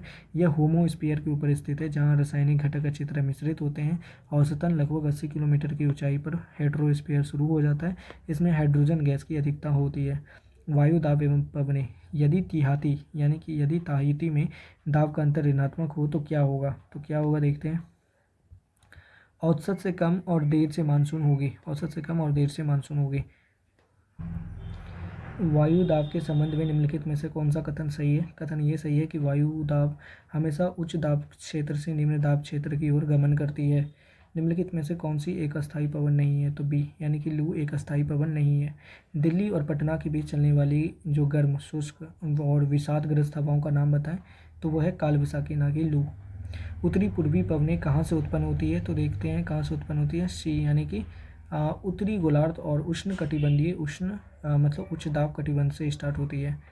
किन हवाओं को रोरिंग फर्टीज के नाम से जाना जाता है? तो पछुआ पवनों को जाना जाता है। और गजस्ता चालीसा पृथ्वी के दक्षिणी गोलार्ध में 40 डिग्री से 65 डिग्री अक्षांशों के मध्य चलने वाली शक्तिशाली पछुआ पवनें हैं। और उत्तरी और दक्षिणी गोलार्धों में उपोष्ण उच्च वायुदाब कटिबंध के उपध्रुवीय निम्न वायुदाब कटिबंध की ओर चलने वाली अस्थायी हवा को इसके पश्चिमी के कारण पछुआ हवा कहते हैं। तो कोरियोलिस बल किसके कारण होता है? तो वो पृथ्वी के घूर्णन के कारण होता है। अंत उष्णकटिबंधीय अभिसरण क्षेत्र यानी कि ITCZ क्या है? तो विषुवत वृत्त पर स्थित एक निम्न वायुदाब वाला क्षेत्र को ITCZ कहा जाता है। और उस क्षेत्र का नाम क्या है जहां व्यापारिक पवन अभिसरण होती है? तो उसको कहते हैं अंतर उष्णकटिबंधीय अभिसरण क्षेत्र। ITCZ में सी का अर्थ क्या है? तो उसका नाम है सर्कुलेशन, संचरण। और निम्नलिखित में से किस स्थानीय पवन को डॉक्टर वायु भी कहा जाता है? तो हरमट्टन को डॉक्टर वायु भी कहा जाता है। और निम्नलिखित में से कौन सी एक ठंडी और शुष्क हवा है, तो उसको भूरा को ठंडी और शुष्क हवा कहते हैं। सूची 1 और सूची 2 का मिलान करें। तो चिनूक कहाँ है, तो उत्तरी अमेरिका। फोन कहाँ है, उत्तरी अल्पास। सिरोका कहाँ है, सहारा मरुस्थल। लू कहाँ है, भारत। ठीक है, तो ये आगे पढ़ लेते हैं चक्रवात और पृथ्वी चक्रवात। तो पढ़ने वाले हैं चक्रवात। चक्रवात और प्रति चक्रवात। पश्चिमी चक्रवात विक्षोभ को क्या कहते हैं, भूमध्य सागर से उत्पन्न होती है। भारत में सर्दी के महीनों के दौरान पश्चिमी तथा उत्तरी पश्चिम में से भारतीय उपमहाद्वीप में प्रवेश करने वाले जो उष्ण कटिबंधीय चक्रवात होते हैं, कहाँ से उत्पन्न होते हैं, तो वो भूमध्य सागर के ऊपर से उत्पन्न होते हैं। निम्नलिखित में से कौन सी परिघटना कोरिओलिस बल के कारण उत्तरदायी है, तो पृथ्वी की अपनी धुरी के चारों ओर घूमना। किसी चक्रवात का केंद्र एक शांत क्षेत्र होता है, इसे तूफान की आंख कहा जाता है और ये 15 से लगभग 30 किलोमीटर के आसपास होता है। फिर है चक्रवात ताउते। चक्रवात ताउते अरब सागर से संबंधित है। चक्रवात यास जो है बंगाल की खाड़ी से संबंधित है। तूफान कैटरीना जो है वो अटलांटिक महासागर से संबंधित है और तूफान इनग्रिड जो है मैक्सिको की खाड़ी से संबंधित है। तो आगे देखते हैं कि वायुमंडलीय परिसंचरण और मौसम प्रणालियों के संदर्भ में निम्नलिखित में से कौन सा कथन गलत है। सी कथन गलत है, बाकी सही क्या है कि कोरिओलिस बल जो है दक्षिणी गोलार्ध में पवनों को बाईं की तरफ विक्षेपित करती है। और फिर बी में है कि दाब प्रवणता बल समदाब रेखाओं के समकोण पर होती है और उच्च वायु दाब क्षेत्र के चारों तरफ पवनों की परिक्रमा जो होती है प्रति चक्रवाती परिसंचरण कहलाती है। निम्नलिखित में से कौन सा कथन सत्य है, तो ए नंबर कथन सत्य है कि उत्तरी गोलार्ध में चक्रवर्ती दबाव में हवाएं जो हैं वामावर्ती यानी कि बाईं ओर चलती है। ठीक है, चक्रवात की बात की जाए तो ये निम्न वायुदाब के केंद्र होते हैं जिनके चारों ओर क्रमशः बढ़ते वायुदाब की समदाब रेखाएं होती है। और प्रति चक्रवात में क्या होता है कि ये उच्च वायुदाब के केंद्र पे होते हैं।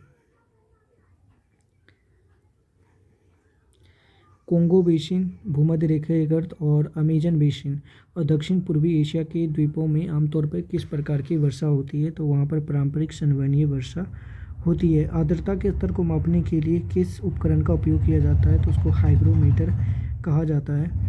और नम हवा के पहाड़ों से ऊपर उठने के कारण होने वाली वर्षा को क्या कहते हैं, तो उसे भौगोलिक वर्षा कहते हैं। आर्द्र हवाओं के मार्ग में किसी पर्वत की स्थिति होने के कारण हवाओं के ऊपर उठने तथा संघनन होने के परिणाम स्वरूप होने वाली वर्षा को पर्वतीय वर्षा या फिर भौगोलिक वर्षा कहा जाता है।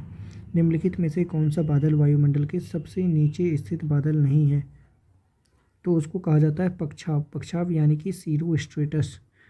और पक्षाव बादल सबसे अधिक ऊंचाई पर लघु हिमकणों द्वारा निर्मित उच्च मेघ या बादल होते हैं जो प्रायः बिखरे रूप में रेशम की तरह दिखते हैं। इनका निर्माण छोटे छोटे हिमकणों द्वारा होता है, इसलिए इनसे होकर जब सूर्य की किरणें गुजरती हैं तो रंग श्वेत होता है तथा इस मेघ को क्या कहते हैं, मूलाग मेघ कहते हैं। फिर डैश यानी कि मौसमी सूखा एक ऐसी स्थिति है जिसमें लंबे समय तक अपर्याप्त वर्षा होती है और इसका सामयिक और स्थानिक विवरण भी असंतुलित रहता है। डैश यानी कि डैश मतलब क्या हो गया, पूर्ण आर्द्रता हवा के एक विशेष नमूने में जल वाष्प की वास्तविक राशि का एक मापन होता है और इसके एक आंशिक दबाव के रूप में मापा जाता है। निम्नलिखित में से कौन कौन से बारिश के बादल हैं, तो बी नंबर बारिश के बादल हैं। तो बी नंबर कहाँ है, केवल 2 और 3 यानी कि वर्षा स्तरीय मेघ और कपासी वर्षा मेघ। इसको पढ़ लेते हैं। बारिश वाले बादलों में वर्षा स्तरीय मेघ तथा कपासी वर्षा बादल लंबवत रचना वाले बादल होते हैं, अर्थात इनका विस्तार जो होता है ऊंचाई में अधिक होता है। इस वजह से ये पर्वत सदृश या लंबवत स्तंभ के ऊपर दृष्टिगत होते हैं। इसके साथ वर्षा ओला की भी संभावना बनी रहती है। तुंगता संचयी मेघ कितनी तुंगता पे बनती है, तो 2000 मीटर से 6000 मीटर पे बनती है। साइरस और फिर क्यूम्यूलस किस प्रकार के मतलब कि क्या है, तो वो है बादल के प्रकार हैं। और फिर गर्म हवा की मात्रा की खिलाफ ठंडी हवा की मात्रा के अभिसरण की वजह से हवा के ऊपर की ओर प्रचलन होने वाली वर्षा को क्या कहा जाता है, उसको कहते हैं वताग्र वर्षा के नाम से जाना जाता है। जब गर्म हवा ठंडी हवा से टकराती है तो इसके कारण वर्षा होती है जिसे वताग्र वर्षा कहते हैं। इस अवस्था में गर्म हवा का घनत्व ठंडी हवा से कम होता है जिस कारण गर्म हवा ठंडी हवा को पूर्ण रूप से संतृप्त कर देती है और पानी की बूंदें वर्षा के रूप में नीचे गिरने लगती है। भूमध्यवर्ती क्षेत्रों में गहन वाष्पन के कारण होने वाली वर्षा को क्या कहते हैं, तो उसको संवहनी वर्षा कहते हैं। बारिश और हिमपात के एक साथ होने की अवस्था को क्या कहते हैं? तो उसको कहते हैं अ, उसको कहा जाता है शीशी, यानी कि बर्फीली बारिश कहा जाता है। निम्नलिखित में से कौन सी प्रक्रिया वर्षा के होने के लिए जिम्मेदार है? तो वो है वाष्पीकरण और संघनन। समुद्र का जल वर्षा के जल की अपेक्षाकृत अधिक लवण वाला होता है, क्योंकि नदियाँ जो है पृथ्वी से लवण बहा के ले जाती है और समुद्र में डाल देती है। विश्व के निम्नलिखित में से किस क्षेत्र के कुछ भाग अपने समृद्ध खट्टे फलों के उत्पाद के लिए जाने जाते हैं? तो वो है भूमध्य सागरीय क्षेत्र, भूमध्य रेखीय क्षेत्र नहीं, भूमध्य सागरीय क्षेत्र। 2010 से लेकर 2012 के दौरान मतलब समीक्षित विश्व मौसम विज्ञान संगठन की एक रिपोर्ट के अनुसार लीबिया के अल अजीजिया में 58 डिग्री सेल्सियस का उच्चतम पंजीकृत छाया दर्ज किया गया था। ठंडी जलवायु में वायु अफवाह का क्या करता है? तो यह पौधों को पाले से होने वाले नुकसान से बचाता है। और 12 मासी बर्फ ठंडी जलवायु समूह की एक विशेषता है, जिसे जलवायु प्रकारों के कोपन वर्गीकरण के अनुसार अक्षर कोड के रूप में दर्शाया जाता है। EF अक्षर कोड से दर्शाया जाता है। EW किस अक्षर मतलब किसको दर्शाया जाता है? तो उष्णकटिबंधीय आर्द्र एवं शुष्क जलवायु। CFB समुद्री पश्चिम तथा तटीय जलवायु। BSK यानी कि मध्य अक्षांशीय स्टेपी। कोपेन की योजना के अनुसार कौन सा अक्षर जो है प्रतीक अर्ध शुष्की स्टेपी जलवायु को दर्शाता है? तो BSHW को दर्शाता है। महाद्वीपीयता के अर्थ की पहचान करें। तो गर्मियों के दौरान बहुत गर्म और सर्दियों के दौरान बहुत ही ठंडा होता है। कोपेन की योजना के अनुसार भारत में किस प्रकार की जलवायु को CWZ से निरूपित किया जाता है? तो वो है शुष्क शीत के साथ मानसून। फिर 13 से 40 डिग्री के अक्षांश के बीच उपोष्ण कटिबंध अक्षांशों में महाद्वीपों के पश्चिमी तट के साथ मध्य कैलिफोर्निया, मध्य चिली का कवर करती है। तो वो है भूमध्य जलवायु। किस किस जलवायु क्षेत्र का औसत तापमान पूरे वर्ष में 64 डिग्री फ़ारेनहाइट यानी कि 18 डिग्री सेल्सियस से अधिक होता है? और इस क्षेत्र को प्रत्येक वर्ष लगभग 59 इंच से अधिक वर्षा होती है। तो उसको कहते हैं उष्णकटिबंधीय क्षेत्र। ये दोनों गोलार्धों में 5 डिग्री से लेकर 10 डिग्री अक्षांशों के बीच होता है। इसमें से कौन सी विशेषता उपोष्णकटिबंधीय स्टेपी जलवायु प्रकार की होती है? तो उसको कहते हैं निम्न अक्षांशीय अर्ध शुष्क एवं शुष्क जलवायु। निम्नलिखित में से कौन सा लक्षण टुंड्रा जलवायु की विशेषता है? तो शून्य वर्षा, कोई शुष्क ऋतु नहीं, अर्ध शुष्क या सही अर्थों में कोई ग्रीष्म नहीं। तो क्या है 358 का आंसर? तो वो हो जाएगा डी, सही अर्थों में कोई ग्रीष्म नहीं होता यहाँ पर। और फिर शुष्क प्रदेश में मरुस्थल देख लेते हैं। तो मध्य अक्षांश मरुस्थल, जिसको BWK से दर्शाया जाता है, 35 डिग्री और फिर B यानी कि C यानी कि 35 डिग्री से लेकर 60 डिग्री नॉर्थ और फिर साउथ के बीच पाए जाते हैं, जो कि उपोष्ण कटिबंधीय उच्च दाब वाले क्षेत्रों के ध्रुव की ओर हैं। मध्य अक्षांश मरुस्थल BWK 35 डिग्री से 60 डिग्री नॉर्थ और साउथ के बीच पाए जाते हैं, जो उपोष्ण कटिबंधीय उच्च दाब वाले क्षेत्रों की ध्रुव की ओर है। और मध्य अक्षांश के रेगिस्तान पठारी क्षेत्रों में पाए जाते हैं, जो आमतौर पर ऊंचे पहाड़ों से घिरे होते हैं।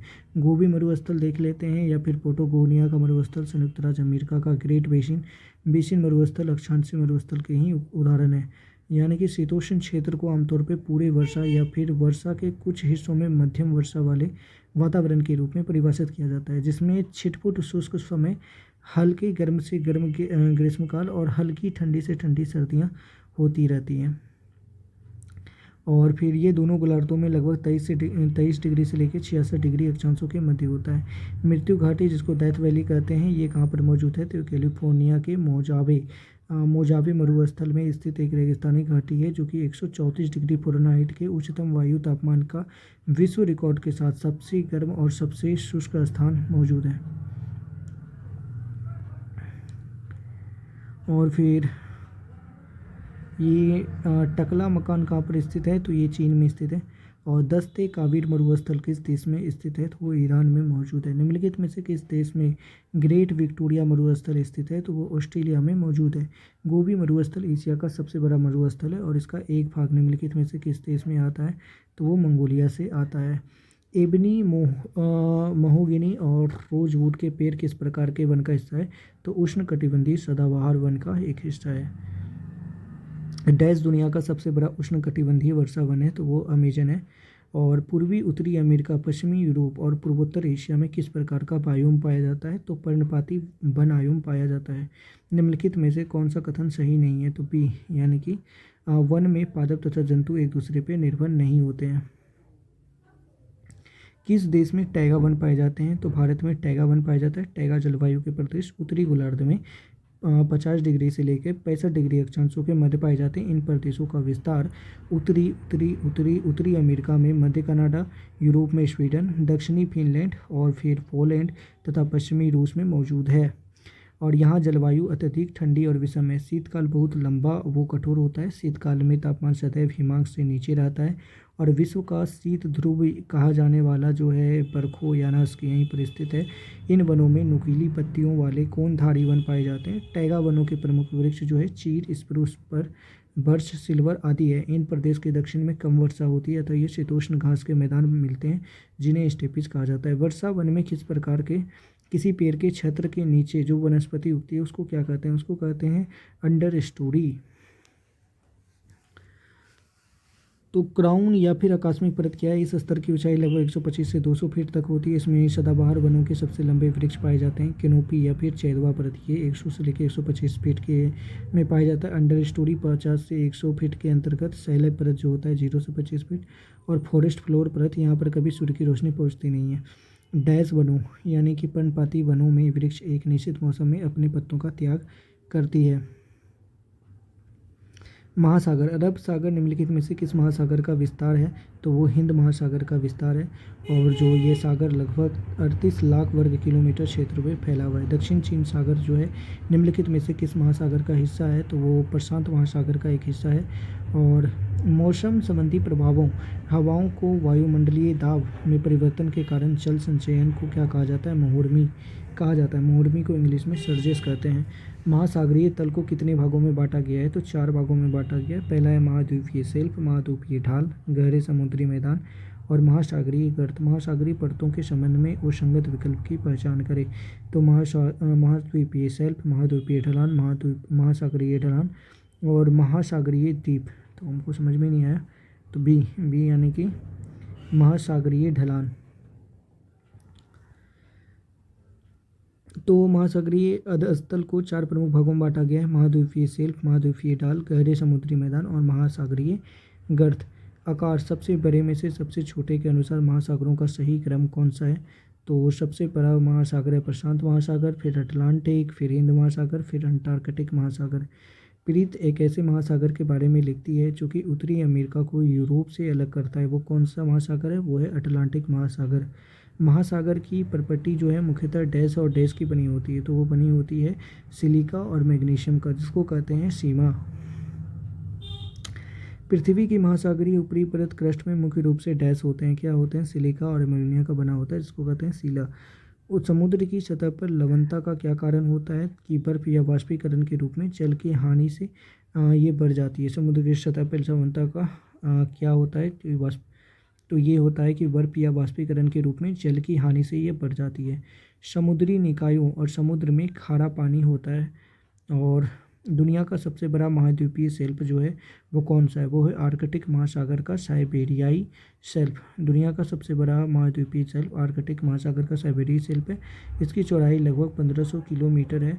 और महाद्वीपीय मग्न तट अथवा शेल्फ सागर या फिर महासागर में जल के भीतर धरती का जल में निम्नतम ढाल जो है 1 डिग्री से 3 डिग्री वाला मौजूद है। पृथ्वी की सतह पर कुल पानी का लगभग कितना प्रतिशत महासागरों में संचित है? तो लगभग 97%। और 2.5% जो जल है वो नदियों, झीलों और झरनों में मौजूद है। और हमारे उपयोग हेतु 0.5% भूमिगत जल है। काला सागर जो है अटलांटिक महासागर में मौजूद है। और ये एशिया के पश्चिमी भाग तथा यूरोप के पूर्वी भाग में स्थित है। इसे मरमरा सागर से बोस्फोरस जल मरुमध्य जोड़ता है। काला सागर जो है एजियन सागर द्वारा भूमध्य सागर से जुड़ा है तथा भूमध्य सागर स्ट्रेट ऑफ जिब्राल्टर द्वारा अटलांटिक महासागर से जुड़ा हुआ है। महासागर का उथला हिस्सा जो कि 1 डिग्री सेल्सियस नहीं है, सिर्फ 1 डिग्री या उससे भी कम की औसत ढाल दर्शाती है, उसको क्या कहते हैं? उसको कहते हैं महाद्वीपीय मग्न तट, यानी कि गंभीर सागरीय मैदान। महासागरीय द्रोणी के मामूली ढलान वाले क्षेत्र होते हैं जहाँ पर 3000 से लेकर 6000 मीटर गहरा समुद्र होता है। दुनिया के एकमात्र समुद्र का नाम बताइए जिसके पास भूमि सीमा नहीं है, तो उसको कहते हैं सारगैसो सागर। सारगैसो सागर उत्तरी अटलांटिक महासागर में मौजूद है। यह क्रमशः पश्चिम में गल्फ स्ट्रीम, उत्तर में उत्तरी अटलांटिक धारा और पूर्व में किनारी धारा और दक्षिण में उत्तरी अटलांटिक भूमध्य धारा द्वारा घिरा हुआ है। निम्नलिखित में से कौन सा महासागर दुनिया में तीसरा सबसे बड़ा महासागर है, तो वो हिंद महासागर है। प्रशांत महासागर 16.5 करोड़ वर्ग किलोमीटर के बराबर है। अटलांटिक महासागर 8.29 करोड़ वर्ग किलोमीटर। हिंद महासागर 7.34 करोड़ वर्ग किलोमीटर। अटलांटिक महासागर 2.19 करोड़ वर्ग किलोमीटर और आर्कटिक 1.4 करोड़ वर्ग किलोमीटर। ओमान की खाड़ी और लाल सागर निम्न महासागर का हिस्सा है, तो वो हिंद महासागर का हिस्सा है। ओमान की खाड़ी को होर्मुज जल डमरूमध्य और फारस की खाड़ी से ओमान की खाड़ी को होर्मुज जल डमरूमध्य फारस की खाड़ी से अलग करता है। निम्नलिखित में से कौन सी महासागरीय धाराओं की विशेषता नहीं है, तो उनकी कोई निश्चित दिशा नहीं होती। ये कोई इसकी विशेषता नहीं है। विशेषता क्या है कि वे एक निश्चित दिशा में बहती हैं, वे जल की धाराएं हैं और वे लगातार समुद्र की सतह पर बहती रहती हैं। निम्नलिखित में से किस महासागर का सबसे गहरा बिंदु जावा गर्त है, वो है हिंद महासागर जिसका सबसे गहरा बिंदु जावा गर्त है, जो कि लगभग 7258 मीटर गहरा है। वैसे पूरे सागर में सबसे गहरा है मेरियाना गर्त जो कि 11,022 है। कुछ निम्नलिखित गर्त कहाँ है, जैसे टोंगो, ये कहाँ पर है कि उत्तरी प्रशांत महासागर में। पोर्टोरिको, ये पश्चिमी द्वीप समूह में है। फिर इसके बाद है रोमांशे, ये दक्षिण अंध महासागर तथा अटलांटिक महासागर में मौजूद है। डायमोंटिनो, ये हिंद महासागर में मौजूद है। हिंद महासागर की सबसे गहरी खाई कौन सी है, तो वो है जावा खोई। और भौगोलिक नामों से अमेरिकी बोर्ड, ठीक है, यानी कि USA board of the geographic champs द्वारा अटलांटिक के तट पर फैले जल निकाय के रूप में मान्यता प्राप्त दुनिया का चौथा सबसे बड़ा जल निकाय कौन सा है, तो वह है दक्षिणी महासागर। और फिर कितने देश कैस्पियन सागर की प्राकृतिक विरासत को साझा करते हैं, तो टोटल 5 देश साझा करते हैं। वो कौन कौन से हैं, रूस, कजाकिस्तान, तुर्कमेनिस्तान, अजरबैजान और ईरान। निम्नलिखित में से कौन सा कारक समुद्र की लवणता को प्रभावित नहीं करता है, तो जल निकायों में पाए जाने वाले समुद्री सूक्ष्म जीवों का प्रकार ये इसको प्रभावित नहीं करता है। सागरीय लवणता जो है 33 से लेकर 37% के बीच पाई जाती है। मृत सागर की लवणता 238% है। और विश्व की सर्वाधिक लवणता वाली झील तुर्की की वोन झील है जिसमें 330 डिग्री मतलब ज़्यादा लवण है। पृथ्वी की सतह पर कौन सा जलीय निकाय लगभग 7 करोड़ किलोमीटर स्क्वायर के क्षेत्र में फैला विश्व का तीसरा सबसे बड़ा महासागर है, तो वो हिंद महासागर है। और फिर महासागरीय परत का कौन सा भाग विश्व में सबसे समतल और चिकना है, वो है गहरे समुद्र के मैदान। और रिंग ऑफ फायर को आप निम्नलिखित में से किस महासागर से संबंधित करेंगे, तो वो है प्रशांत महासागर। फायर प्रशांत महासागर के चारों ओर एक मतलब कि ज्वालामुखी का एक छल्ला है जिसके परिणाम स्वरूप हल्की महाद्वीपीय प्लेटों के नीचे महासागरीय प्लेटों का एक प्रभाव होता है। प्रशांत तटीय क्षेत्र जिसको पैसिफिक का रिंग ऑफ फायर भी कहा जाता है उसको। और फिर यहाँ पर आते हैं मेडागास्कर डैश महासागर में एक द्वीप है, तो हिंद महासागर में एक द्वीप है। और हिंद महासागर में स्थित प्रमुख द्वीप जो है बहरीन द्वीप है, सकोतरा द्वीप, पेम्बा द्वीप, Zanzibar, Seychelles, Mauritius, Reunion, Comoro, Lakshadweep, Sri Lanka, Maldives, Andaman and Nicobar, Singapore, Sumatra, Java, Phuket इत्यादि है। मेडागास्कर की राजधानी एंटानानरीवो है। मेडागास्कर और अफ्रीकी देश मोजाम्बिक के बीच से मोजाम्बिक की जलधारा बहती है। निम्नलिखित में से जल निकायों में से किसकी लवणता सर्वाधिक है, तो लेक वोन की सब सर्वाधिक है जो कि तुर्की में है। मृत सागर 238 और वृत लवण झील 220। द्वीप देश फिजी किस महासागर में स्थित है, तो वो प्रशांत महासागर में स्थित है। प्रशांत महासागर का आकार क्या है, तो वो त्रिभुजाकार है। और विश्व का सबसे गहराई समुद्री खाई कौन सी है, तो मरियाना की खाई है।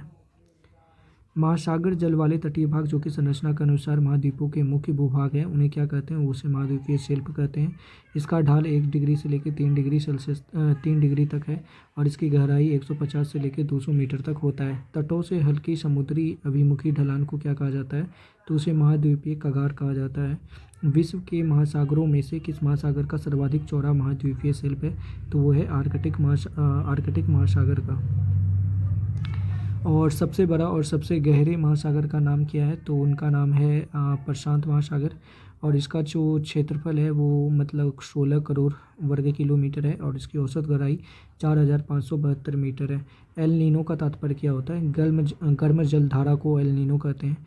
सारा गर्म जल धारा को एल नीनो नहीं कहते हैं। एल नीनो का तात्पर्य गर्म जल धारा से है।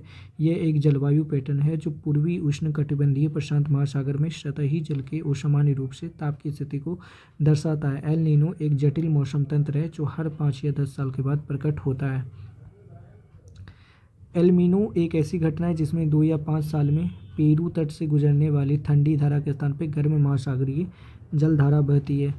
और उष्णकटिबंधीय प्रशांत में समुद्र का तापमान वायुमंडलीय परिस्थितियों में आई बदलाव को एल नीनो कहा जाता है। ये पेरू तट पर उत्पन्न होती है। एल नीनो भारत में वर्षा को प्रभावित करती है। सामान्यतः गर्म महासागरीय धाराएं जो है भूमध्य रेखा के निकट उत्पन्न होती है और ध्रुवों की ओर गतिमान होती है।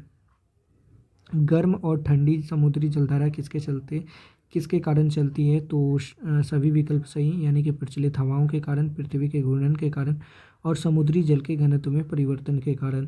तो यानी कि इन जलधाराओं की उत्पत्ति को निम्नांकित कारण हो सकते हैं। पहला है पृथ्वी का परिभ्रमण गति, वायुदाब, पवन, वाष्पीकरण और वर्षा, घनत्व प्रवणता, तपांतर और महाद्वीपीय तटीय बांध जल धाराओं के निर्शासन का एक घटक है। निम्नलिखित में से कौन सा एक ठंडी महासागरीय धारा है? तो लेब्राडोर धारा एक ठंडी महासागरीय धारा है। लेब्राडोर धारा अंध महासागर में बहने वाली एक ठंडी महासागरीय धारा है जो कि बैफिन की खाड़ी तथा जल डमरू मध्य से प्रारंभ होकर न्यू फाउंडलैंड तट से होती हुई गल्फ स्ट्रीम से मिल जाती है। गल्फ स्ट्रीम ये क्या है कि यह अंध महासागर में प्रभावित होने वाली गर्म महासागरीय धारा है। फिर है अगुल हास धारा, ये जो है हिंद महासागर की गर्म जल धारा है। और अलास्का धारा जो है ये प्रशांत महासागर की गर्म धारा है। ग्रेट बैरियर रीफ कहाँ पर स्थित है? तो ये ऑस्ट्रेलिया में स्थित है। और निम्नलिखित में से कौन सा प्रवाल द्वीप या एटोल से संबंधित है? तो प्रवाल भित्तियों से युक्त उष्णकटिबंधीय महासागरों में पाए जाने वाले जो निम्न द्वीप होते हैं उसको कहते हैं। विश्व की सबसे बड़ी coral reef great barrier reef कहाँ पर मौजूद है? तो ये ऑस्ट्रेलिया में मौजूद है। निम्नलिखित महाद्वीपों में से किसका सबसे छोटा भूमि क्षेत्र है? तो यूरोप का सबसे छोटा भूमि क्षेत्र है जो भूभाग का 7.04% है। महाद्वीपीय ढाल की औसत गहराई कितनी भी होती है? तो 2200 से लेकर 300 मीटर तक होती है। समस्त सागरीय क्षेत्रफल लगभग 8.5% क्षेत्रफल पे फैला हुआ है। आगे पढ़ते हैं। भारत और चीन, जापान विश्व के किस महाद्वीप के अंतर्गत आते हैं? और महाद्वीपीय सन्निहित में प्रपट्टी की मोटाई कितनी होती है? तो टोटल 35 किलोमीटर होती है। महाद्वीपीय सन्निहित में प्रपट्टी की मोटाई 35 किलोमीटर है। महासागरीय भूपट्टी महाद्वीपीय भूपट्टी से कम मोटी परत की होती है और 10 किलोमीटर से कम की मोटाई रखती है। विश्व की सबसे बड़ी महाद्वीप कौन सी है? तो वो एशिया महाद्वीप है।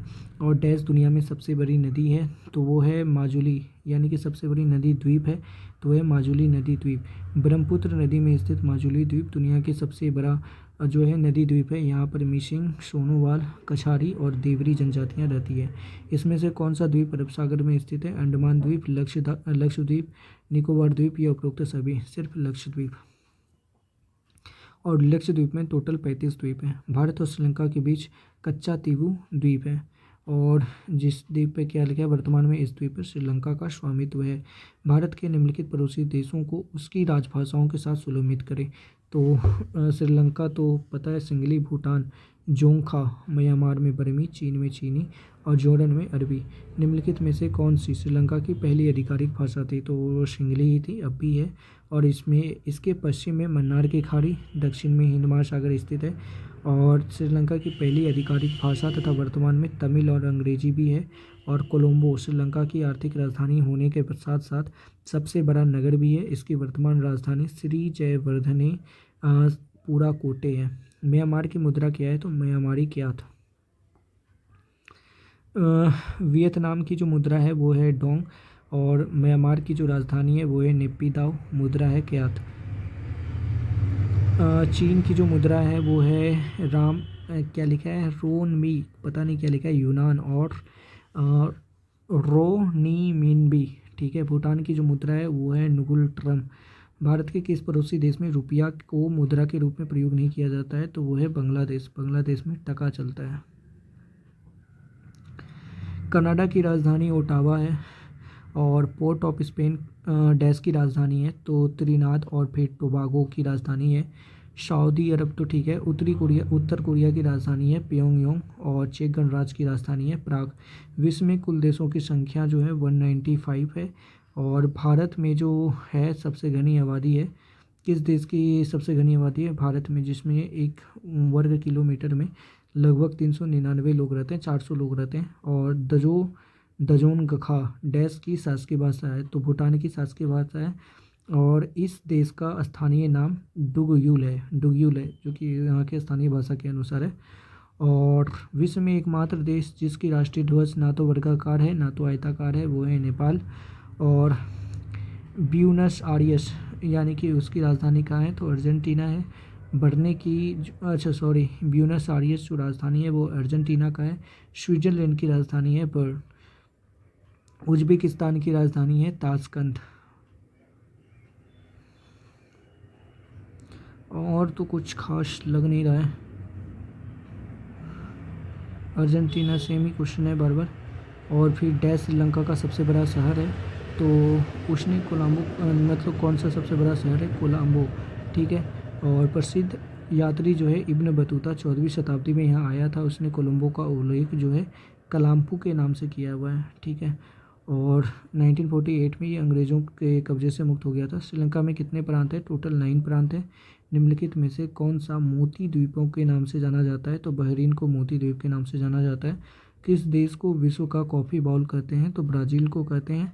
और कर्नाटक राज्य में अधिकतम 53%, केरल में 28% और तमिलनाडु में 11% कॉफ़ी का उत्पादन होता है। निम्नलिखित में से एड्रियाटिक की रानी किसे कहते हैं? वेनिस को कहते हैं। और जो वहाँ पर नाव का प्रयोग होता है उन नावों को गोडोला कहा जाता है। जापान का land of the rising sun क्यों कहा जाता है? क्योंकि जापान विश्व में ऐसा देश है जो पूर्व में सबसे अंतिम छोर पे है, अतः वहाँ सूर्योदय सबसे पहले होता है, इसलिए कहा जाता है। और जापान में मूल निवासियों की जनसंख्या जो है 18.5% है। जापान में वहाँ के मूल निवासियों की संख्या 18.5%। जापानी अपने देश को निप्पन कहते हैं। निम्नलिखित में से किसे सफ़ेद हाथियों का देश कहते हैं? तो थाईलैंड को कहा जाता है। और सूर्य की भूमि के नाम से कौन सा देश जाना जाता है? तो नॉर्वे को जाना जाता है। नॉर्वे जो है यूरोप महाद्वीप में स्थित एक ऐसा देश है जिसकी राजधानी ओस्लो है। नॉर्वे एक ऐसा देश है जहाँ लगभग 76 दिनों तक कभी सूरज नहीं उगता है। इसको कहते हैं लैंड ऑफ द मिडनाइट सन भी कहा जाता है। इसके साथ साथ फिनलैंड देश में लगभग 73 दिन और आइसलैंड में मई से लेकर जुलाई तक, कनाडा में लगभग 50 दिन तक देशों में सूर्य अस्त नहीं होता है।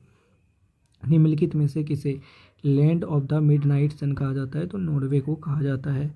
नहरों का देश किसको कहते हैं? पाकिस्तान को। अंतर्राष्ट्रीय सीमा रेखा के बारे में पढ़ लें तो ओडार्निस लाइन किस देश के बीच की सीमा है? तो जर्मनी और पोलैंड के बीच की सीमा है।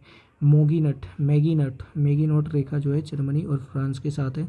और विश्व के किस देश में अंतर्राष्ट्रीय सीमाओं की संख्या सबसे अधिक है? तो चीन में है, जो कि लगभग 14 देशों के साथ उनकी अंतर्राष्ट्रीय सीमा है। और सियाचिन ग्लेशियर को लेकर किन देशों के बीच विवाद है? तो भारत और पाकिस्तान के बीच विवाद है। निम्नलिखित में से कौन सी सीमा रेखा रेड क्लिफ रेखा कहलाती है? तो वह भारत तथा पाकिस्तान, जो कि लगभग 3300 किलोमीटर लंबी एक रेखा है। विश्व की सबसे लंबी जो भूमि सीमा किन दो देशों के बीच है? तो वो कनाडा और यूएसए के बीच है, जो लगभग 8893 किलोमीटर लंबा है। भारत की सबसे लंबी सीमा बांग्लादेश के साथ है, जो कि लगभग 4096 किलोमीटर है।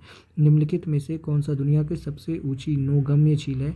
हाईएस्ट वेगिगेबल लेक है, तो उसको कहते हैं टीटीकाका।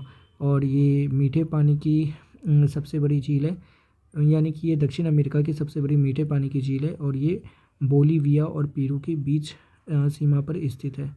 गहराई अधिकतम से न्यूनतम के अनुसार झीलों का सही क्रम कौन सा है? तो सबसे पहले बैकाल, फिर इसके बाद तंगानिका, कैस्पियन सागर, फिर वोस्टोक। नील नदी का पानी किस में गिरता है? तो भूमध्य सागर में गिरता है और इसकी लंबाई लगभग 6650 किलोमीटर है। अपने विस्तार और अटलांटिक महासागर में विस्तार जल निकासी के मामले में दुनिया की सबसे बड़ी नदी कौन है? तो वो अमेजन है। ये पेरू में एंडीज पर्वतमाला से निकलकर बहते हुए अटलांटिक महासागर पर गिरती है। निम्नलिखित में से कौन विश्व का सबसे बड़ा अंतर्देशीय सागर है? तो वो कैस्पियन सागर है। और फिर महावेली गंगा, ठीक है, महावेली गंगा डैश की सबसे लंबी नदी है? तो श्रीलंका की सबसे लंबी नदी है, जो लगभग 335 किलोमीटर लंबी है। निम्नलिखित में से कौन सी नेपाल की सबसे लंबी नदी है? तो कर्णाली नदी है। दुनिया की सबसे लंबी नदी मानी जाने वाली अमेजन नदी, जिसकी लंबाई लगभग 6400 किलोमीटर है, डैश के उत्तरी भाग में स्थित है। तो दक्षिणी अमेरिका के उत्तरी भागों में स्थित है। मडीरा इसकी सबसे बड़ी सहायक नदी है, यानी कि संघाई शहर जो है यांगसी नदी के मुहाने पर स्थित है। पाकिस्तान की सबसे अधिक ऊंचाई पर स्थित झील कौन सी है? तो उसका नाम है पेरिस्तान झील। नील नदी निम्नलिखित में से किस देश में बहने वाली नदी है? तो नदी नहीं है, तो अल्जीरिया में नहीं बहती है, बाकी यहाँ कहाँ बहता है? तो केनिया, मिस्र और तंजानिया में बहता है, और इसको मिस्र का वरदान भी कहा जाता है। एशिया की सबसे लंबी नदी का नाम क्या है? तो उसको कहते हैं यांगची झील। और एशिया की सबसे बड़ी झील जो है वो नदी जो है वो यांगसी है। ब्लू नील नदी निम्नलिखित में से किस झील से निकलती है? तो ताना झील से निकलती है। नील नदी विश्व की सबसे लंबी लगभग 6690 किलोमीटर है। ये श्वेत नील और ब्लू नील के संगम से मिलकर बना है, और इन दोनों नदियों के संगम पे सूडान की राजधानी खार्तूम स्थित है। निम्नलिखित में से कौन सा यूरोप की सबसे लंबी नदी है? तो वोल्गा सबसे लंबी नदी है, जो लगभग 1300 मील लंबी है, और ये कैस्पियन सागर में गिरती है। निम्नलिखित में से कौन सा इराकी शहर टिग्रिस नदी के किनारे बसा हुआ है? I think Baghdad. तो वो बगदाद बसा हुआ है। इराकी शहर बगदाद जो है टिग्रिस नदी के किनारे बसा हुआ है, और टिग्रिस नदी जो है तुर्की के तोरस पर्वत से निकलकर फारस की खाड़ी में गिरती है। इसकी लंबाई 1850 किलोमीटर है। और हुआंग हो चीन का दुख कहा जाता है, जिसे पीली नदी भी कहते हैं। और येलो नदी निम्नलिखित में से तो चीन ही होगा। लेना नदी किस देश से होकर बहती है? तो रूस से होकर बहती है। और कौन सी नदी अधिकतम देशों से होकर बहती है? तो डैन्यूब नदी, जो कि यूरोप से प्रभावित होने वाली एक नदी है। निम्नलिखित में से पाकिस्तान की सबसे लंबी नदी कौन सी है, जो मानसरोवर झील से निकलती है? तो वो सिंधु नदी है, जो कि लगभग 2880 किलोमीटर लंबी। श्रीलंका की सबसे लंबी नदी है तो महावेली है, जो लगभग 335 किलोमीटर की है। कृषि और पशुपालन से संबंधित किस प्रकार की कृषि में भूमि का उपयोग भोजन व चारे की फसल उगाने और पशुधन पालन के लिए किया जाता है? तो उसको मिश्रित खेती कहते हैं। विश्व स्तर पर चावल के उत्पादन में भारत का स्थान क्या है? तो वो है दूसरा स्थान। पहला स्थान चीन का है। और निम्नलिखित में से कौन सी फसल जो है रबी फसल का उदाहरण है? तो सरसों रबी फसल का उदाहरण है। रबी फसल वैसी फसल होती है जो कि सर्दी की फसल भी कहलाती है, और रबी की फसल अक्टूबर से मार्च तक का समय यानी कि 182 दिन लिया जाता है। रबी की मुख्य फसलें हैं गेहूँ, चना, जौ, मटर, आलू, प्याज, सरसों, तंबाकू आदि। दुनिया में बॉक्साइट का सबसे बड़ा उत्पादक जो है वो ऑस्ट्रेलिया है। ऑस्ट्रेलिया दुनिया का सबसे बड़ा बॉक्साइट उत्पादक देश है। बॉक्साइट उत्पादन में चीन का विश्व में दूसरा स्थान है। उड़ीसा में बॉक्साइट उत्पादन का लगभग 50% होता है, और बॉक्साइट का उत्पादक राज्य उड़ीसा 50%, आंध्र प्रदेश जो है 16%, बाकी गुजरात 9% में है। और निम्नलिखित में से कौन सा निम्न श्रेणी का भूरा कोयला है जो आर्द्रता की उच्च मात्रा के कारण कोमल होता है? तो उसको लिग्नाइट कहते हैं। तो पीट कोयला वैसा कोयला है जिसमें 35 से 40% तक कार्बन होता है। लिग्नाइट कोयला 40 से 55% तक कोयला होता है। बिटुमिनस में 55 से लेकर 80% तक कोयला होता है, और एंथ्रासाइट में 85% से अधिक कोयला होता है, और ये सबसे उच्चतम कोटि का होता है। निम्नलिखित में से कौन सा मध्यवर्ती या अर्धनिर्मित माल उद्योग है? तो औजारों या टूल्स का निर्माण करना ये मध्यवर्ती या अर्धनिर्मित माल का उदाहरण है। निम्नलिखित में से कौन नई कृषि रणनीति विशेषताओं में से एक नहीं है? तो जैविक खाद का प्रयोग करना ये कोई मतलब कि नई कृषि नीति के अंतर्गत नहीं आता है। रोपण कृषि के मुख्य क्षेत्र विश्व के उष्णकटिबंधीय क्षेत्रों में प्रदेशों में पाए जाते हैं। और निम्नलिखित में से कौन सी हरित क्रांति की विशेषता रही है? तो ए और सी, यानी कि फसल उत्पादकता में उछाल और रकबे यानी कि एक रेश में वृद्धि होना, तो ये मतलब हरित क्रांति की विशेषताएं रही है। कौन सी देश अमरूद का सबसे बड़ा उत्पादक देश है? तो वो भारत है। और अमरूद का वानस्पतिक नाम जो है वो है सीडियम गुआ जावा। फसल चक्रीकरण यानी कि रोटेशन का विचार किसने विकसित किया था? तो टर्निप टाउनसेंड ने इसका विचार प्रस्तुत किया था। निम्नलिखित में से कौन सा एक लौह खनिज है? तो मैग्नीशियम जो है एक लौह खनिज है। एल्युमिनियम जो है उसका अयस्क बॉक्साइट है। तांबा क्यूपराइट या पायराइट से जिंक का जस्ता का जिंक प्लेट तथा कैलाइन है। निम्नलिखित में से कौन से देश के पास यूरेनियम का विश्व का सबसे बड़ा भंडार है? तो वो है ऑस्ट्रेलिया। यूरेनियम की प्राप्ति आर्केडियन श्रेणी की चट्टानों जैसे कि पेग्माटाइट, मोनोजाइट और चेरालाइट से होता है। इसके प्रमुख अयस्क हैं पिंच प्लेट्स, सोमरस्काइट और चोरियानाइट। विश्व में यूरेनियम का सर्वाधिक भंडार ऑस्ट्रेलिया में है, तथा सर्वाधिक उत्पादक जो है वो कजाकिस्तान है। निम्नलिखित में से किस रेगिस्तान में अत्यधिक मात्रा में स्वर्ण भंडार पाया जाता है? तो वह है आटाकामा। आटाकामा मरुस्थल दक्षिण अमेरिका में स्थित एक लगभग शुष्क पठार है। इसका विस्तार एंडीज पर्वतमाला के पश्चिम में है। और विश्व में सबसे ज़्यादा एस्बेस्टोस की अग्रणी उत्पादक देश कौन है? वो रूस है। दूसरा स्थान चीन का है और तीसरा स्थान ब्राज़ील का है। ब्रिजमेनाइट क्या है? तो धरती पर सर्वाधिक मात्रा में पाए जाने वाले खनिज का नाम ब्रिजमेनाइट है। पृथ्वी की लोअर मेंटल उच्च घनत्व वाले मैग्नीशियम आयरन सिलिकेट का बना होता है, जो पृथ्वी के कुल आयतन का लगभग 38% है। परंतु ये ऐसा खनिज है जो पृथ्वी पर नहीं पाया जाता है। इस खनिज का नामकरण अभी तक नहीं हो पाया है, क्योंकि अंतर्राष्ट्रीय खनिज संघ के नियम के अनुसार जब तक किसी खनिज की विशेषज्ञों द्वारा जांच पड़ताल न कर ली जाए तब तक उसे औपचारिक नाम नहीं दिया जा सकता है।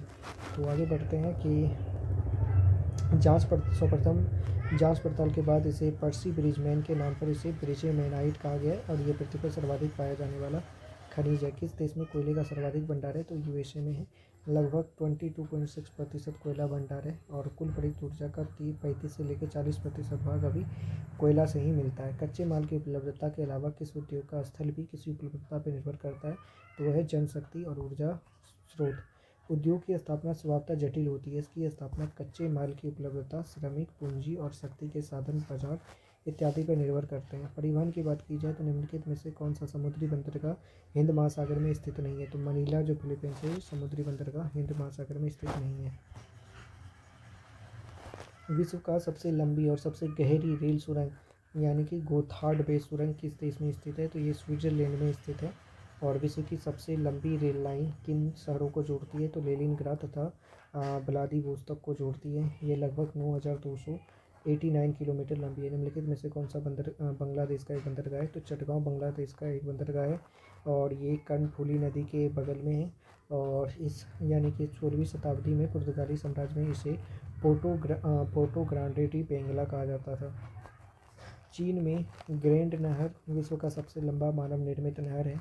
और फिर इसके बाद कील नहर जो कि 1889 में निर्मित था। ये बाल्टिक समूहों का प्रमुख मतलब कि जलमार्ग है, जो कि एस्तोनिया, लताविया और लिथुआनिया का प्रमुख जलमार्ग है। फिर इसके बाद है फ्रेंडशिप हाईवे जो चीन को निम्नलिखित में से किसके साथ जोड़ती है? तो नेपाल के साथ जोड़ती है और लगभग 806 किलोमीटर है। और फिर है कि जलवायु डेटा के मानचित्र के संदर्भ में कौन सा शब्द एक मानचित्र के सभी बिंदुओं के माध्यम से खींची गई रेखा को संदर्भित करता है जिसमें समान मात्रा में बादल होते हैं? तो समान मात्रा में बादल यानी कि सममेघ रेखा। यानी कि रेखा आच्छादन यानी कि जिसको फेसेट्सू कहते हैं अर्थात नक्शे पर खींची गई कृत्रिम रेखाएं ढलान के बीच अंतरों के बारे में अनुमान लगाने में सहायक होती है, तो उसको रेखा आच्छादन कहते हैं। ठीक है। मानचित्र में अनियमित भूखंडों के क्षेत्रफल को निर्धारित करने के लिए निम्नलिखित में किसका उपयोग किया जाता है? तो प्लेनीमीटर का उपयोग किया जाता है। किस नक्शे पे ढाल को दिखाने के लिए खींची गई असंबद्ध रेखाएं क्या कहलाती है? उसको फ्यूचर कहते हैं। बेंचमार्क क्या है? बेंचमार्क ऊंचाई को दिखाने के लिए होता है समोच्च रेखा समुद्र तल से समान ऊंचाई को दिखाने के लिए, और पपत्र लाइनें जो होती है वो विन्यास को दिखाने के लिए होता है।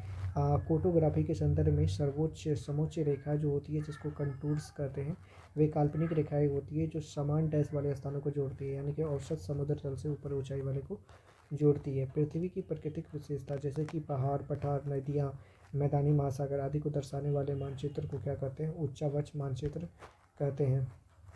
और थीमेटिक मानचित्र में विशेष जानकारी होती है जैसे कि सड़क, रेल, वायुमार्ग, लौह उत्पादन, जनसंख्या से संबंधित आदि। और स्थलाकृत जो मानचित्र जो होती है किसी क्षेत्र विशेष का सूक्ष्म दृष्टि से विहंगम चित्र प्रस्तुत करती है।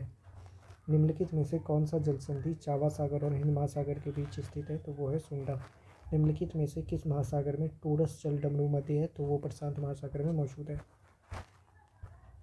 और टोरस जलसंधि प्रशांत महासागर में ऑस्ट्रेलिया और पापुआ न्यू गिनी के मध्य स्थित है। ये जलसंधि आराफोरा सागर और कोरल सागर को जोड़ती है। और फिर इसके बाद है विश्व के प्रमुख जलडमरू मध्य जैसे कि लुजान है, भौगोलिक नाम है ताइवान या फिलीपींस। बेरिंग का जो भौगोलिक नाम है अलास्का रूस। डेविस का भौगोलिक नाम है ग्रीनलैंड कनाडा। डोवर का जो भौगोलिक नाम है वो है इंग्लैंड फ्रांस। सुंडा का जो मतलब भौगोलिक नाम है इंडोनेशिया। ठीक है। अच्छा, ये जल डमरू मध्य और भौगोलिक स्थिति जो है वो बता रहा है। ठीक है। जिब्राल्टर का भौगोलिक स्थिति स्पेन में रखो। मैगलन का जो भौगोलिक स्थिति है वो है चिली। और इसको जैसे पाक को कौन जोड़ती है? मन्नार और बंगाल की खाड़ी, लुजोन दक्षिण चीन तथा फिलीपींस सागर, बेरिंग सागर तथा चुक्सी सागर, टेविस पेपिन की खाड़ी तथा अटलांटिक महासागर, डोवर इंग्लिश चैनल और उत्तरी सागर, सुंडा जावा सागर और हिंद महासागर। फिर इसके बाद है जिब्राल्टर भूमध्य सागर, अटलांटिक महासागर, मैगलन प्रशांत और दक्षिणी अटलांटिक महासागर। निम्न में से कौन सा जल निकाय पाक जल डमरू मध्य के सबसे नज़दीक है? वो है मन्नार की खाड़ी। इसकी चौड़ाई लगभग 53 to 82 किलोमीटर है। उस देश की पहचान करें जिसे पाक जल डमरू मध्य ने भारत से अलग किया है, तो वह है श्रीलंका। डैश और भारत श्रीलंका को अलग करता है, तो पाक जल डमरू मध्य इसको अलग करता है। 9 डिग्री चैनल क्या है? तो इसको कहते हैं लक्षद्वीप चैनल। और इसमें क्या होता है कि काला पानी और सहेली पार कुछ नाम का है, और मेलक्कू द्वीप भी है जिसको मिनिकोई कहते हैं। और यहाँ पर डोवर जल डमरू मध्य जो है वो इंग्लैंड और फ्रांस के बीच है। गैर पारंपरिक ऊर्जा के संदर्भ में OTE का मतलब क्या है? तो समुद्री ऊष्मीय ऊर्जा, इसको OTE कहते हैं, ठीक है। और ये तब ये काम करता है जब 36 डिग्री फ़ारेनहाइट तथा 20 डिग्री सेल्सियस, यानी कि तकनीक सबसे अच्छे तरीके से कार्य करेगी जब उसके बीच का तापांतर हो 36 डिग्री सेल्सियस या 20 डिग्री सेल्सियस। इसको सर्वप्रथम 1881 में जेम्स ऑक्सन नामक वैज्ञानिक ने खोजा था। भारत में OTE की कुल संभावना लगभग 1,80,000 मेगावाट है। द गीजर्स नामक विश्व का सर्वाधिक बड़ा भूतापीय क्षेत्र कहाँ स्थित है, जिसमें 22 भूतापीय विद्युत संयंत्रों का एक कॉम्प्लेक्स सम्मिश्रण है, तो वो है सैन फ्रांसिस्को में मौजूद। और बिजली उत्पादन के मामले में विश्व में सबसे बड़ा जल विद्युत बांध कहाँ है? तो 3 गोरसेज डैम, ठीक है, गोरजेस डैम। ये कहाँ पर है? तो ये यांगसी नदी पर बना हुआ है। और पृथ्वी की ऊष्मा से प्राप्त ऊर्जा को क्या कहते हैं? तो उसको भूतापीय ऊर्जा कहा जाता है। एस्किमो किस भौगोलिक क्षेत्र से संबंधित है? तो वो ध्रुवीय क्षेत्र से संबंधित है। क्या एस्किमो? और एक अपवाद ड्रोन को दूसरी से अलग करने वाली सीमा रेखा को जल संभर कहा जाता है। और वनमानुष जो है कैरेबियन द्वीप समूह में संयोजन गलत है, क्योंकि वनमानुष अफ्रीका के घने जंगलों में और गिनी से लेकर कांगो तथा पश्चिमी युगांडा तक के जंगलों में पाया जाता है। निम्नलिखित में से कौन सा म्यांमार का सबसे बड़ा जातीय समूह है? तो वो है बामर जनसमूह। और आमतौर पे निम्नलिखित में से किस अवधि में पृथ्वी जो है क्वाड्रेंटिट्स नामक का उल्कापिंड दिखाई देता है? तो वो दिसंबर से जनवरी में। इसे टूटता हुआ तारा या फिर लूका कहा जाता है मेनली। और किसी भी स्रोत से प्राप्त शुद्ध जल में ऑक्सीजन का द्रव्यमान लगभग 88.89% होता है। समुद्र के सबसे उथले हिस्से का पहचान करें तो महाद्वीपीय जलमग्न सीमा, और जिसको शेल्फ कहा जाता है। एक समुद्री मील लगभग 1852 मीटर के बराबर होता है। निम्नलिखित में से कौन सा एक भूमिगत जल क्रिया का परिणाम नहीं है? तो फियोर्ड कोई भूमिगत जल क्रिया का परिणाम नहीं है। फियोर्ड जो है भूमिगत जल क्रिया का परिणाम नहीं है, यह हिमनद क्रिया का परिणाम है।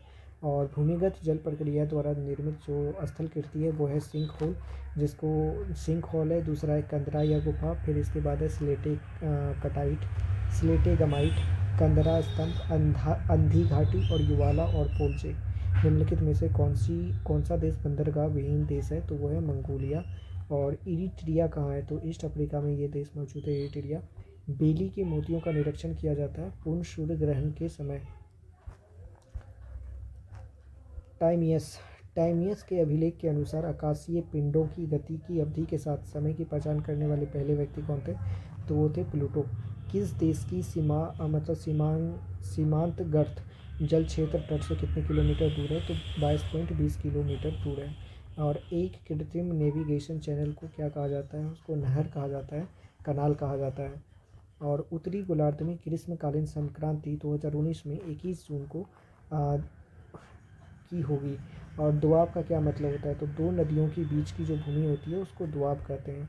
जब नदियाँ सभी दिशाओं से अपने जल को किसी झील या अवसाद में निस्तारित करती है तो निर्मित जल निकासी अथवा पैटर्न को क्या कहते हैं? उसको अभिकेंद्री कहते हैं। और समुद्र की एक चौड़ी उपखाड़ी यानी कि प्रवेश मार्ग जो आकार में अवतल आकार का हो तो उसको खाड़ी कहा जाता है। और स्वेज नहर किस देश में स्थित है? तो वो इजिप्ट देश में स्थित है। और इसको 1869 में यातायात के लिए खोदा गया था और मिस्र द्वारा इसका 1956 में राष्ट्रीयकरण किया गया। निम्नलिखित में से कौन से उद्योग का सूर्योदय उद्योग कहा जाता है? तो सूचना प्रौद्योगिकी उद्योग को सूचना उद्योग कहा जाता है।